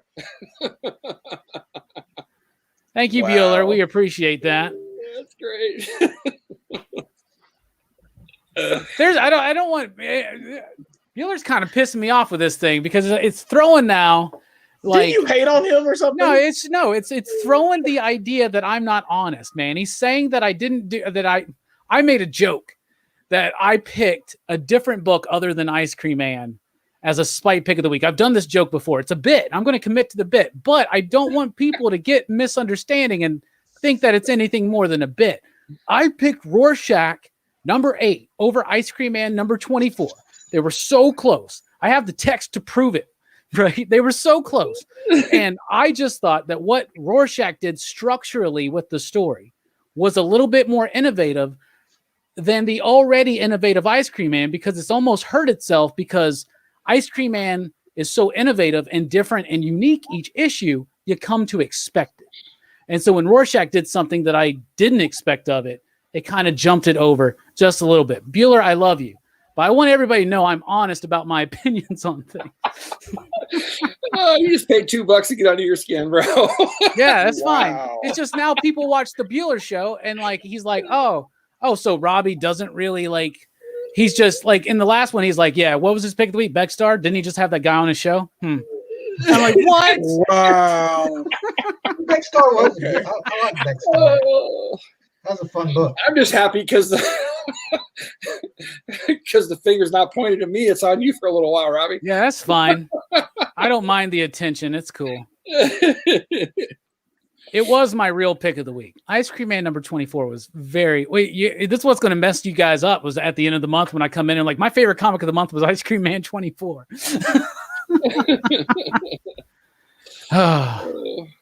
Yeah, Bueller likes to bust balls. That's fine. That's fine. That's fine, young man. That's fine. I'll be in Portland this fall. You just wait. Just butthurt. Just butthurt. Bob, did you read Rorschach? I did not. Okay. Actually, that's one that I'm waiting for to be collected. I, like yourself, after I read the first one, I was not impressed, so I took it off my pull list, and I've regretted it ever since. So after hearing so much about it throughout the series, I'm just waiting for it to be collected, and then I'll finally read it. It tells 3 stories in 2 different ways. You can read the book 2 different ways and have 2 of the same experiences, but slightly different. It's really, really cool. I thought it was, and the art on top of it was very innovative. Ice Cream Man was great as well. It's about this. Have you read it yet, Bob? The telethon issue? No, not yet. I have it. I just haven't had a chance to read all my comics yet. It's been a hell of a week, bro. I know, right? That one's wild as hell, bro. That one's wild as hell. Well, how in the hell does anybody think you should put gas in a plastic bag? That astounds me. Oh, how does that not break or it doesn't. It breaks the bag. It breaks the bag, and then you got gas everywhere. And God, open flame. You're smoking. I'm just expecting to hear some. I'm expecting to hear some kind of story about house blows up after hoarding gasoline in buckets. Well, they already had that one guy who basically lost his Hummer. They went and put a bunch of gas inside of, what was it, big Tupperware containers, the big tubs. Oh, yeah? And why? carried it inside their Hummer, and it caught fire, and just, he lost a $70,000 vehicle. Tell me something. Aren't there like gas attendants there saying, "Hey, that's an illegal container. You can't put that stuff in this container"? If you were in Oregon, maybe, because you practically go to jail for trying to pump your own gas out here. But I mean, anywhere else, I guess they're just like, hey, let them do what they want to do. I don't know, man. It's weird. Crap? Even here in Alabama, Bama, home of the Alabama pancake, they have the signs that say only legally approved containers or whatever. But so dude, you go try telling somebody they can't do something.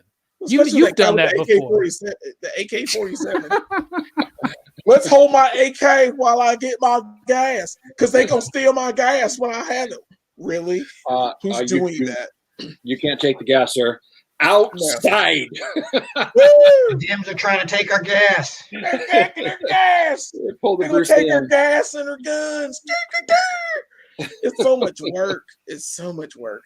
And seeing it now, like I don't remember people being this dumb in like the 90s. I mean, we did done stuff in the 90s, but I guess it wasn't viral. We didn't have the internet to like really go like to the point that it's at now. You know what I'm saying? Where you're just like looking There's at too many eyeballs these days, man. Yeah. And everybody's filming. We're like in a constant state. Everything is being filmed and surveilled, and like we're helping. We're like literally doing it right now, y'all. It's great. Weird. It's a great world that we live in, but it's crazy.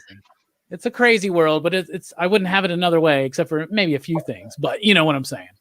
Right. It's our world. We got to make the best of it, out of it, I guess. Whatever you say. Yes, sir. Yes, sir. It's insanity though. It's the craziest. I just want to get I just want to get a That's real it. chalupa in Alabama. That's all I want. Did you guys see the picture I put up? Did you see that, Bob? Yeah. Like It's somebody commented on my flat. photo and they were like, that does not even look like a Taco Bell chalupa. Aren't And they I live in supposed to put it Tennessee. a crisper? What is it with They our make it bubbly? what is it with our Taco Bells here in this town, guys? I don't know, man. understand. It's like they don't fry your chalupa. They don't fry your chalupa patty. I don't know, man. Is that what it is? It doesn't matter Okay. what Taco Bell I go to, bro. It doesn't even matter. It doesn't. I went to flat Madison. I nothing. couldn't get a good chalupa. It's a shame. They still taste good. I'll be honest. Okay. I like the chicken chalupa where the chicken is the shell. I missed that Oh, one. that's right. That's right. Did you come Yeah. Yeah. That was actually pretty good. Amazing. I was a vegetarian when that came out, man. I'm sad You I missed out, that. dude. Yeah. You missed I hope out. they bring it back. I think it's awesome. I thought they brought it back like twice in 1 year. One time, I was like, yes, because I thought it was like a once a year deal, like a McRib. Oh, here's a question then. Here's a question for the panel and for the chat. What is your favorite limited edition fast food item? Like the thing that rolls back around only so often. I'll start. Let you guys think. Because when you said the McRib and the chicken chalupa, it made me think. But I absolutely love, I don't even know if Wendy's still does this. I haven't seen it in a while. But they used to do this like melted cheese mushroom burger. Oh, Do you remember that? Like the Yeah. mushroom melt or whatever? Yeah, Oh, it That had was this a good cheese one. sauce. Like, oh my Yeah. God. And all the mushrooms like that right there. I'd like, bring that back. Bring that back. Bring that back. What about you, Brooks? Well, I don't like my fast food things. Like I always have a thing that I get pretty much every time. So I don't. There's not a whole lot of like special items like that I'm too attached to. I do like the McRib though. Like Yeah, the I'm McRib's not good. like crazy about it, but I do see why people like it so much. I like the I mean, McRib. I couldn't eat it all the time. And I'm not eating it because it's real. You know, it's like, you know what's crazy is that the McRib has a patent on it because of the way that they added whatever to the meat to make it kind of like gelatinous to like form Yeah. into the shape. Like Yeah. that's like been patented. That's just like, that's crazy. It's just, It's not It's even a- real. it's a scientific miracle, the McRib, bruh. yeah, yeah, It's bro. like Tang. What about you, Bob? You got one? Yeah, I do, and I don't know if they've come out with them for a while, but back in the day, Carl's Jr. I don't know if you guys have Carl's Jr. out there. It's Hardee's. Hardee's. here. Hardee's, okay. Yeah. They used to come out. They used to have a steak sandwich, which was longer. It was kind of like the size of putting two burgers side by side, and it had this long piece of sirloin in the middle of it, and I had two onion rings on top of it, and with some sauce. It was phenomenal, absolutely phenomenal. And anytime that they had those, I'd go like every day and grab one because they're just so awesome. Hell And yeah. I haven't seen them for a while though, so I always look for them. Nice. Promiscuous Time Traveler says Taco Bell XXL chicken Wow. nachos. Those are good. I remember Yeah. those. And yes, Eric, I miss the Mexican pizza It's so gone. freaking much. She'll never return. Louis Logic says I'll get 6 McRibs a run. Is that your goal? You're like, okay, I got to get 6 before it goes away again. Laura Legends ordered a Cadbury Cream McFlurry in a video. That's interesting. That's Cool. interesting. For a She, lady that does not do Marvel Legends, has a name, Laura Legends. she does a lot of vintage and stuff, right? A lot of vintage toys. Yeah. Who's the one? Is it Bella's toy chest? Like I was just like, that's just.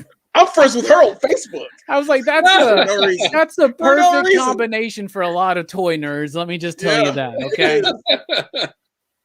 Oh, Nick is right there. The volcano tacos with that. Oh my Yeah. god, they did this one They're time. good. Taco Bell did these core burritos, and they had the core of the sauce, and they had like a jalapeno one. That thing was freaking delicious. Oh, Fable bringing us back. He misses the Arch Deluxe. You know what I miss? Yeah. The that's McLean Deluxe. Do you remember the McLean. McLean? I like the McDLT. Or the McDLT where it came in? Yeah, Fold it. Yeah. You have to put them together. they discontinued that because it was too much styrofoam. They got rid of they got rid of all that stuff. The container. Yeah. Oh, good Yeah. stuff. What about you, Jelani? Man, mine has to be like, I have a few other than the chicken chalupa. I mean, it's in the top 5, but I would say my number 1 would be the American Brewhouse King. from Burger King. It was like it's 2 beef patties, 2 pieces of cheese, bacon, the special sauce. It's not a Whopper, and it's like I think on a sesame seed bun, and it is perfection. It is like I don't know what the sauce does. I think it's either the sauce or the way they cook the meat for that. It just hit right every time I got it. Like it was Whoppers nowadays are kind of dry for some reason. The buns are dry and all that stuff. They've gone down. Yeah, their quality has gone down. But like this burger, what the crap? I have no clue where it came from. It reminded me of a checker burger that used to be out that they don't serve anymore. And I can't remember what it was called, but it was kind of the same thing, except they had red onion. I love checker burgers for the red onion. And it brings out the flavor of the burger, man. They closed down the one near work, man. So it's just that one on University now. Yeah, that sucks. Always talking about food. Yeah, we always talk about food. Hey, you know how you can we talk about food yet? Do you know how you can tell TM Nerdy lives in Canada? Ooh, poutine. God dang it. And the spicy poutine. I love poutine. You need to do the Cartman poutine where you get KFC gravy and you get McDonald's French fries. What? It's the best, apparently. Is that the Alabama poutine? That's the Damn, Big Herm, slow down. Slow up, man. The triple Dave is triple bypass. It's crazy. Triple bypass. I do get the double. I love that double. You get a double, but a triple. I mean, let's be honest, man. I've gotten the triple before. Yeah. Yeah. I think the last you gotta get bold. I think the last good thing I had from Burger King was that Rodeo King. With the shells, the pedals. Yeah. So good. The Small Soldiers ad campaign. What's that? Is that the burger that had like the Small Soldiers ad campaign? Bro, you're throwing that back. You're going way back. What's the Rodeo Burger was out during that time? I can't remember if it was. The Rodeo Burger, is that the one like barbecue sauce and onion rings or something? Barbecue sauce and onion rings. Well, they had onion. Yeah, it's good. The Western bacon cheeseburger from Burger King, but I don't care. That Rodeo King was bomb. It was. Jelani, when we worked at the theater, where would we used to get double stacks from? Who did that? Burger King or Wendy's? Wendy's nuts hit you in the face. Let me know how it feels.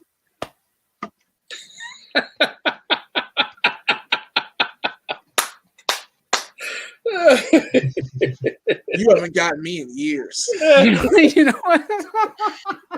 You haven't gotten me in years. I got us all primed and excited talking about fast food. We used to do that when we worked at the theater. We'd be like, okay, we're going to Wendy's, and everybody would want something. And a lot of people work at a theater, and we're all like in our early 20s, so we all have big appetites. And it was cheap. And it was cheap. They were like $1 at the time. And so we would be like, we're going, and everybody wants something. We're like, oh, well, if everybody wants something, you can only get double stacks and fries in any combination you want. And so we'd go to Wendy's and be like, we need 48 double stacks and 14 orders of fries. We'll wait. Are done. That was some good food, though. Oh my God, the double stack. The double stack now isn't what it was back then. It doesn't taste right. It's also like $2.50 or something. Yeah, it's too much. It's way too much money. I'm like, that thing was 90. It was 99 cents. I was Wendy's had the best dollar menu back then, man. It was the best dollar menu. The junior bacon cheeseburger. Oh my God. We always wind up talking about food now on Friday nights. Good times. Good times. Yeah. I missed another one. I missed, which I'm mad is gone forever. Was Subzone, because we used to get free food from Subzone. I worked at Subzone. Yeah, you did work at Subzone. Oh yeah, that's dude. the only like fast food place I've ever known you to work. Yeah, that's the only one I've ever worked at. Yeah, but it was great. That sub was something about that sub was just marvelous, and they just shut down all at once. Just it was a regional thing. They were, dude. When I worked there, they were so on their way out. They were so on the way out. Like it was just, it was sad. Now it's Firehouse. Now it's a Firehouse there. So yeah, I like Firehouse enough. They're I think okay with the hot sauces. The sauces make it, but I think that sub is too soggy. Something about that bun and the meat and the combination of it, the texture. Because of how much they put on it, bro. Yeah, they do put a lot on it. I like a good soggy sandwich sometimes. Well, I like soggy sandwiches. That's a weird phrase to say.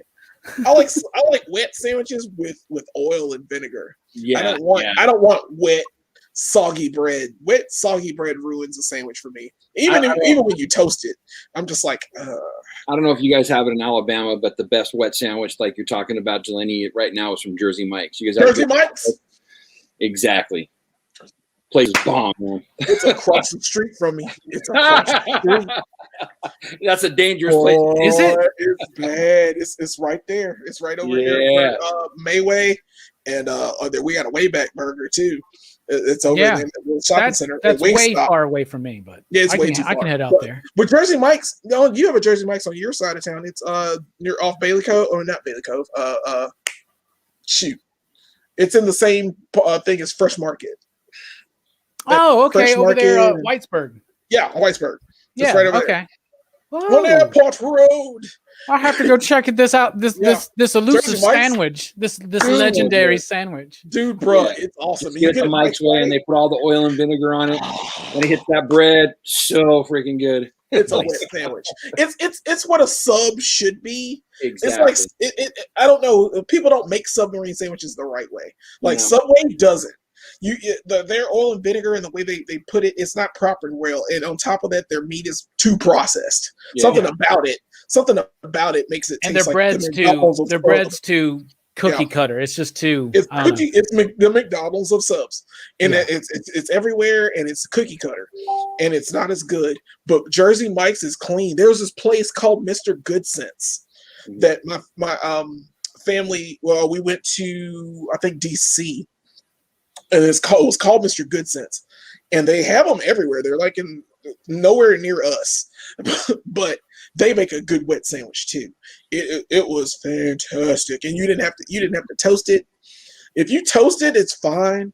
I like toasted bread sometimes. I get to it sometimes, but I like regular. Just if you made it, oven roasted bread. No, that's throw it in there.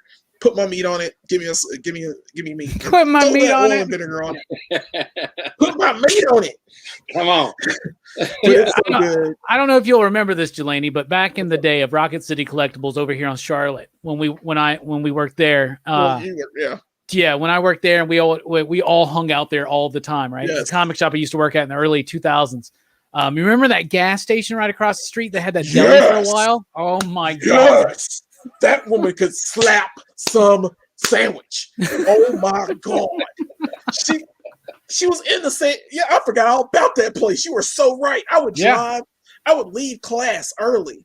I would leave my classes in college early to go up there and get a sandwich before the rush came. Like, because there'd be a rush of people, and there'd be like construction. There was construction for the road that lasted for years. They just finished it. Yeah. But so they had construction workers that would come in all the time and like order this lady's sandwiches. She took her time too. Station. God bless that place. Oh my good. Oh, bro, I would go there. So I'd get to the shop, the comic shop in the morning, and eat breakfast there. They had great breakfast, and then we'd get lunch from there. And that was like the routine. It only lasted like 6 or 7 months, but dude, that place was baller. I don't understand how they went out of business. I really don't, because she had business. She had people coming in. There's always something new in that shop, in that gas station. They just reopened it. It's a new one. It's a vape shop, a deli, and a convenience store. I don't know if I need all that together. Well, I'm just going to say something real quick, is that you guys are making me hungry now. And I'm on the West Coast. It's almost 9 o'clock. I got about 10 minutes to get to the Dairy Queen, y'all. So I'm going to let y'all go. You're doing well. Go get me a peanut butter parfait now, and I'll see y'all later. Hell yeah, man. You have a good one, Bob. Thanks for joining us, man. Thank you, man. Thank y'all for having me. I appreciate y'all. And Station.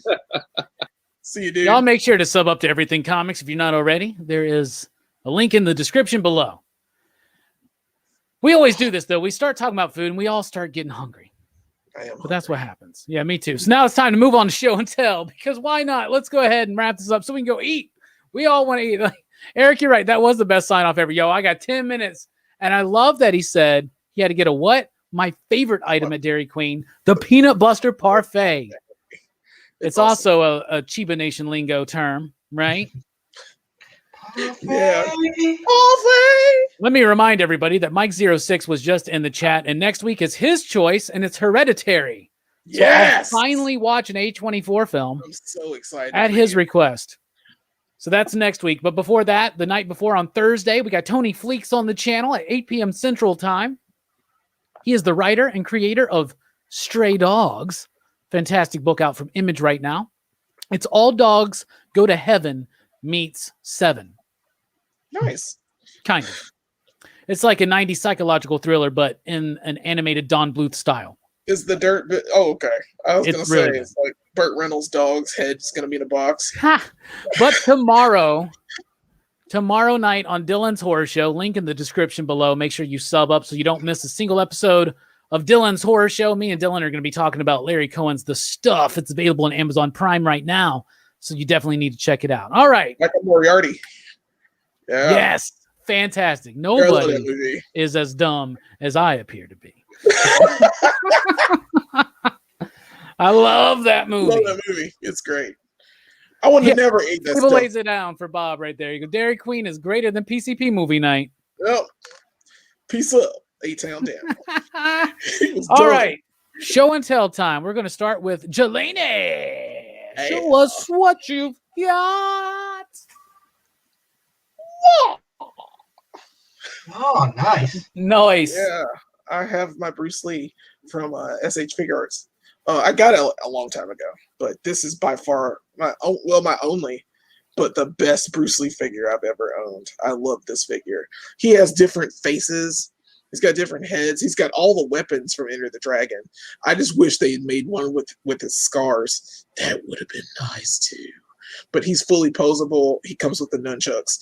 I usually have him holding the nunchucks under his armpit, but like now it gives me trouble putting it under his armpit now. But it's still cool. He's still awesome. And next, I will go to. That's a dope ass figure and well deserving of figure arts, by the way. Yes, I can't imagine the amazing. Figma does a terrible job of it. Figma, Like, if you're gonna get a Bruce Lee figure, you want to get like the most posable figure you can get. and that's the most posable of the two because they both. There's a Figma one that came out at the same time, and people prefer this SH Figure Arts. And this was 5 years ago. I think it was 5 years ago. But yeah, I'm still a fan. And then my next pickup might be a little controversial, a little racy, but I got it anyway. I watched a video and there was a pre-order for this figure, and I was like, I gotta get it. So a year later, after I paid my money, I got it in the mail like this week. So I got Lady Death. Nice. I got the Coffin Comics Lady Death figure. Dude, what a great figure. She looks great. I got her with the scythe and the sword. Let me get her a little closer so you can see her detail. But that's how I have her. We're going to be doing Lady Death actually on Comics Revisited. At Really? some point. Yeah. Yeah. This book I've is never very read any special. Lady Death stuff. Me neither, except for the cross-gen stuff. I remember But the advertisements in Wizard like all the time. But it came. For Lady Death. yeah, back in the 90s, I'll just say that character design really appealed to me. Yeah, it came with There's the Bad Girls phase of comics. Yep. Yeah, Vampirella and stuff too. Yeah. But it came with the Witchblade. artist signature. Oh, nice. Brian Padillo, I believe. That didn't look like a Brian name, does it? I don't know, but that's Brian Pulido's the Pulido. That's his signature. Yeah, it came with the figure. And then next, we'll go with I don't know if I showed this off last week, but I got my Ram Man in the mail. Finally. So now there's this, which I'm excited for this. Well, because I'm gonna open him once I get Grayskull. When I get Grayskull, I'm gonna open him. I'm gonna open She-Ra, and I'm opening Clamp Channel. But that's only after I get Grayskull, then I'll have all of them to date. But because I have all of them so far, and the next that leads into the video that Robbie posted for me and Mike to watch. I do want to show it off now because I just got to get them together. Oh, the retro blasting. Yeah, the video? retro Yeah, blasting okay. video of the Rise nice. of Evil. I Nice. got Kildor, the Skeletor, meh. And Cronus, who will turn out to be Trapjaw. And I love this 2-pack. These look That's they the look best great. Skeletor face so far too. It is awesome. Because I mean that's the Skeletor that originally came out, and he's wearing the battle armor head on this one. I gave him a little magic effect, but just to show the comparison of the two, he's like he's got darker purple. I can't put his arms are different. Yeah, his feet are different, and he's got a cape. He's just freaking fantastic. Skeletor had a cape. And then it'd be nice if he had a cape for real. Like it seems like he should just have one. He deserves a cape. Yeah. And then of course Cronus with the trap jaw. The Cronus looks, of course, wildly different with his guns, as opposed to Trapjaw's face. I'm still not a fan of that face, but on Trapjaw, but it's okay. It's okay. And then with my other Masters of the Universe, I got Stone Cold Steve Austin, the Texas Snake. He came in a 2-pack with Hogan and a ring, but I didn't want those two things because I hate Hogan and I didn't need a ring, so I just bought him. Talking about brother. Yeah, Hogan's a bit of a racist, so I don't bring him up. But Stone Cold Steve Austin's okay because he covers his racism with snakes. Oh Jesus! He's got like an awesome back piece for this vest. I love this figure, and it's a dope figure. Those gauntlets make me think of Rattler. Each one is different. Yeah, and they come off, of course, but their mouths open. That's pretty cool. That's fucking dope. So yeah, I like that figure a lot. And it came in the mail today, and I was like, yes, and I just in time. And then I'll go. Lastly, I'll do all three of these at once. Well, I got these Beast Wars figures. I got Cheetor and Air Razor. Sweet. They'll go with my Beast Wars figures. I got to find a Dinobot, and that'll complete my set because that's all I want.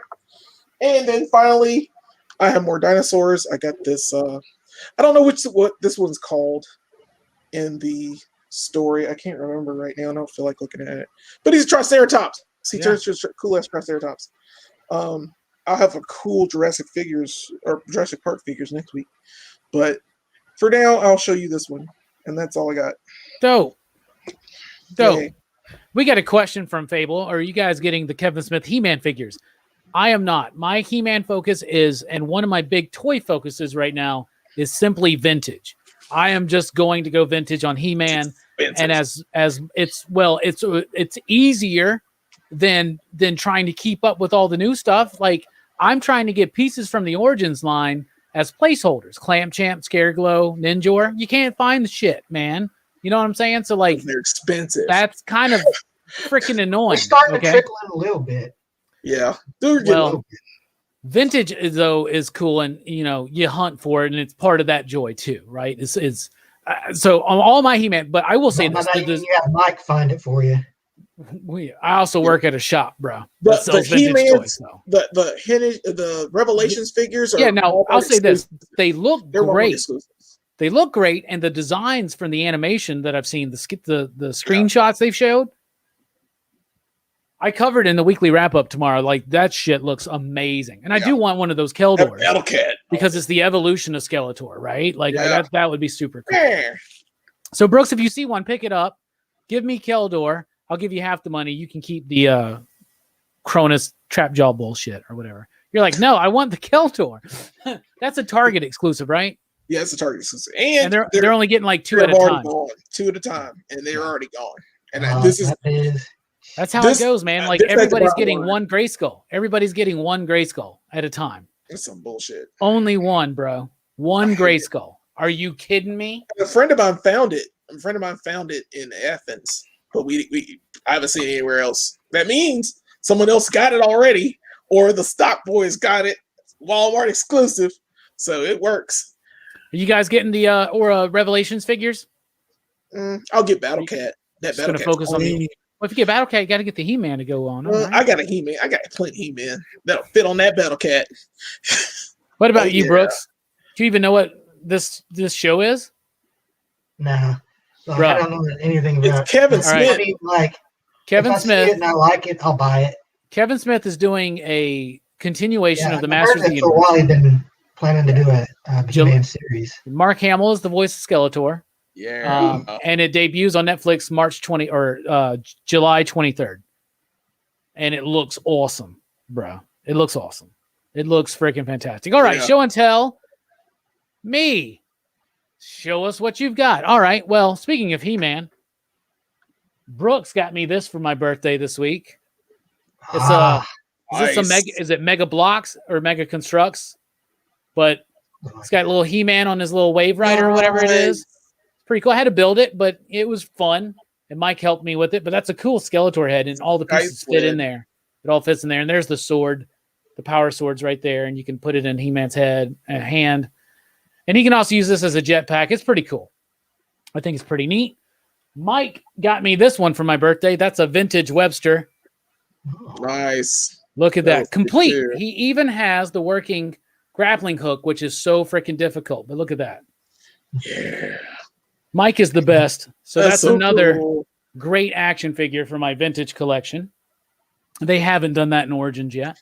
They will. I mean, that's the Wave 5, You know actually. they will. You know they will. So I got some comics I want to show off. There's my Blowtorch exclusive set I got from Bueller. He sent them to me. Nice. That was his second sight exclusive. They're both signed. And then here I got today my chess set. And that's the Bullseye Bob Everything Comics and Comics with Bueller exclusive. And they're both signed. So I do want to show that off because I got Bob's signature here as well as Bueller's. So there you go. Nice. Very nice. Maybe one day PCP will do an exclusive. Who knows? Yeah. That'd be a fun idea. I don't know. Maybe. So that came out from Scream Factory this week. That's the 70s King Kong with Jeff Bridges. Yeah. And yes, y'all, you get it at first. You get the slip. Get And the slip. There's the reversible original art. So this has both versions of the film. It has the theatrical cut with the new 2K scan and remastered audio. And it has the extended television cut that's remastered visually. So that's really, really freaking cool. I do want to show this off. I got this like a couple weeks ago, but I got my Beastmaster in. Awesome. Look at that.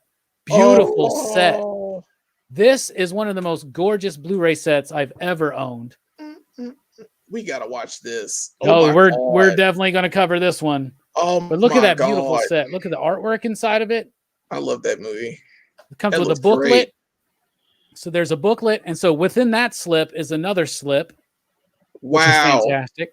And it's actually It's actually my first 4K because it's the only way to get it. But I don't have a 4K player nor a 4K TV, but it's got the Blu-ray in it and everything. So I got my Beastmaster. Very, very excited for that because that's a limited edition at Vinegar Syndrome. And G-Strick got me this for my birthday. It's a Curse of Spawn action figure. Nice. Very nice. I like that color. I always like the blue on Spawn. Yeah. And good old Jay Willie sent me a birthday package that arrived at the shop on my birthday to me. And there was some great stuff in there. And I showed it off on Monday night. But I do want to show this off one more time. Oh. Grand Slam and Raph on an unpunched card. Wow. Baseball Raph. I have this figure loose and complete. So now I have it on card. I'm a Turtles fan. I'm a baseball fan. And that just makes me ecstatic as hell. So Station everybody for those gifts, and Station Robbie for buying the Beastmaster and the King Kong, because that was all me. But you know, if you want the slips on these Scream Factories, you get them at first and you get them with the slips if you care. And if you order them from Shout Factory, you actually get a poster. Jay Strick and Dylan got theirs that way, and I should have done that because it's a couple dollars more than it was on Amazon, but you get a poster that you can literally sell like for $50. So like that just funds more. You know what I'm saying? Anyway, show and tell. Brooksy, thank you for picking Enter the Dragon. It was awesome. You're up. Show us what you've got, motherfucker. Well, I managed to find at Target. I found me a kitty horse for my Skelly Man. There you go. Nice. Rower. And I wanted to show off my Bruce Lee Master Collection, of course. Nice. I recently rewatched all of them. I might have to Has borrow all of that, his- bro. It has all of his movies: Fist of Fury, Chinese Connection, Return of the Dragon, Game of Death, and a documentary called Bruce Lee the Legend, which is the only one I haven't watched yet, but I'm going Bro. to. Let me borrow that when you're done. Yeah, man. Like once I get done with watching that, I'll bring it to you next Wednesday. It'll be great. But Stay they do sharp. have the problem is like, they are like, we got the sidebars and the widescreen bars. Yeah. So it's kind of like you have that little rectangle within the rectangle of your TV. But still, they're fucking good movies and worth checking out.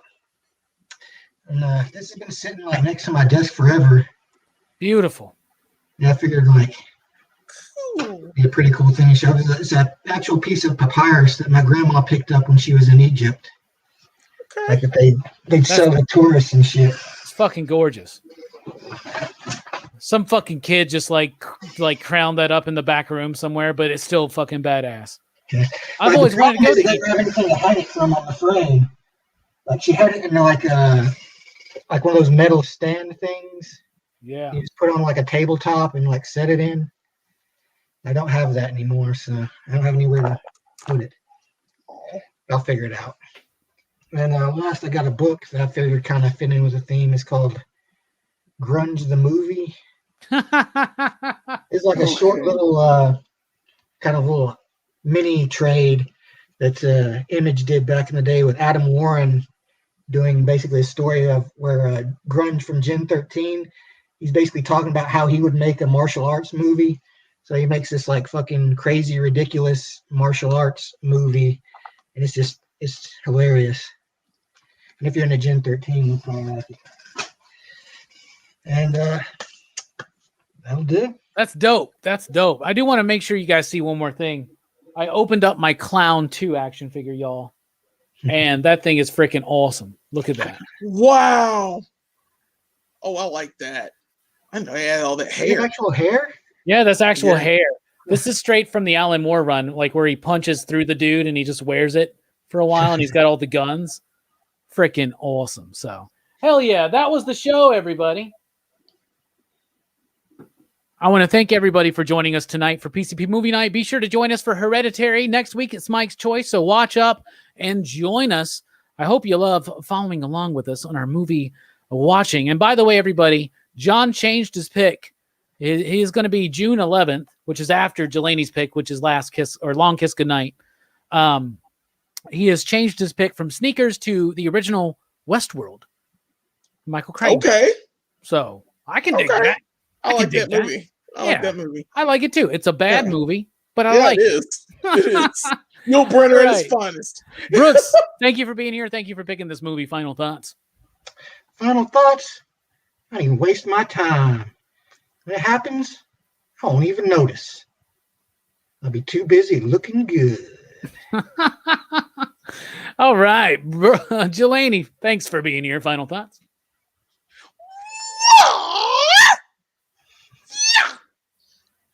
And my final thoughts are boards don't hit back.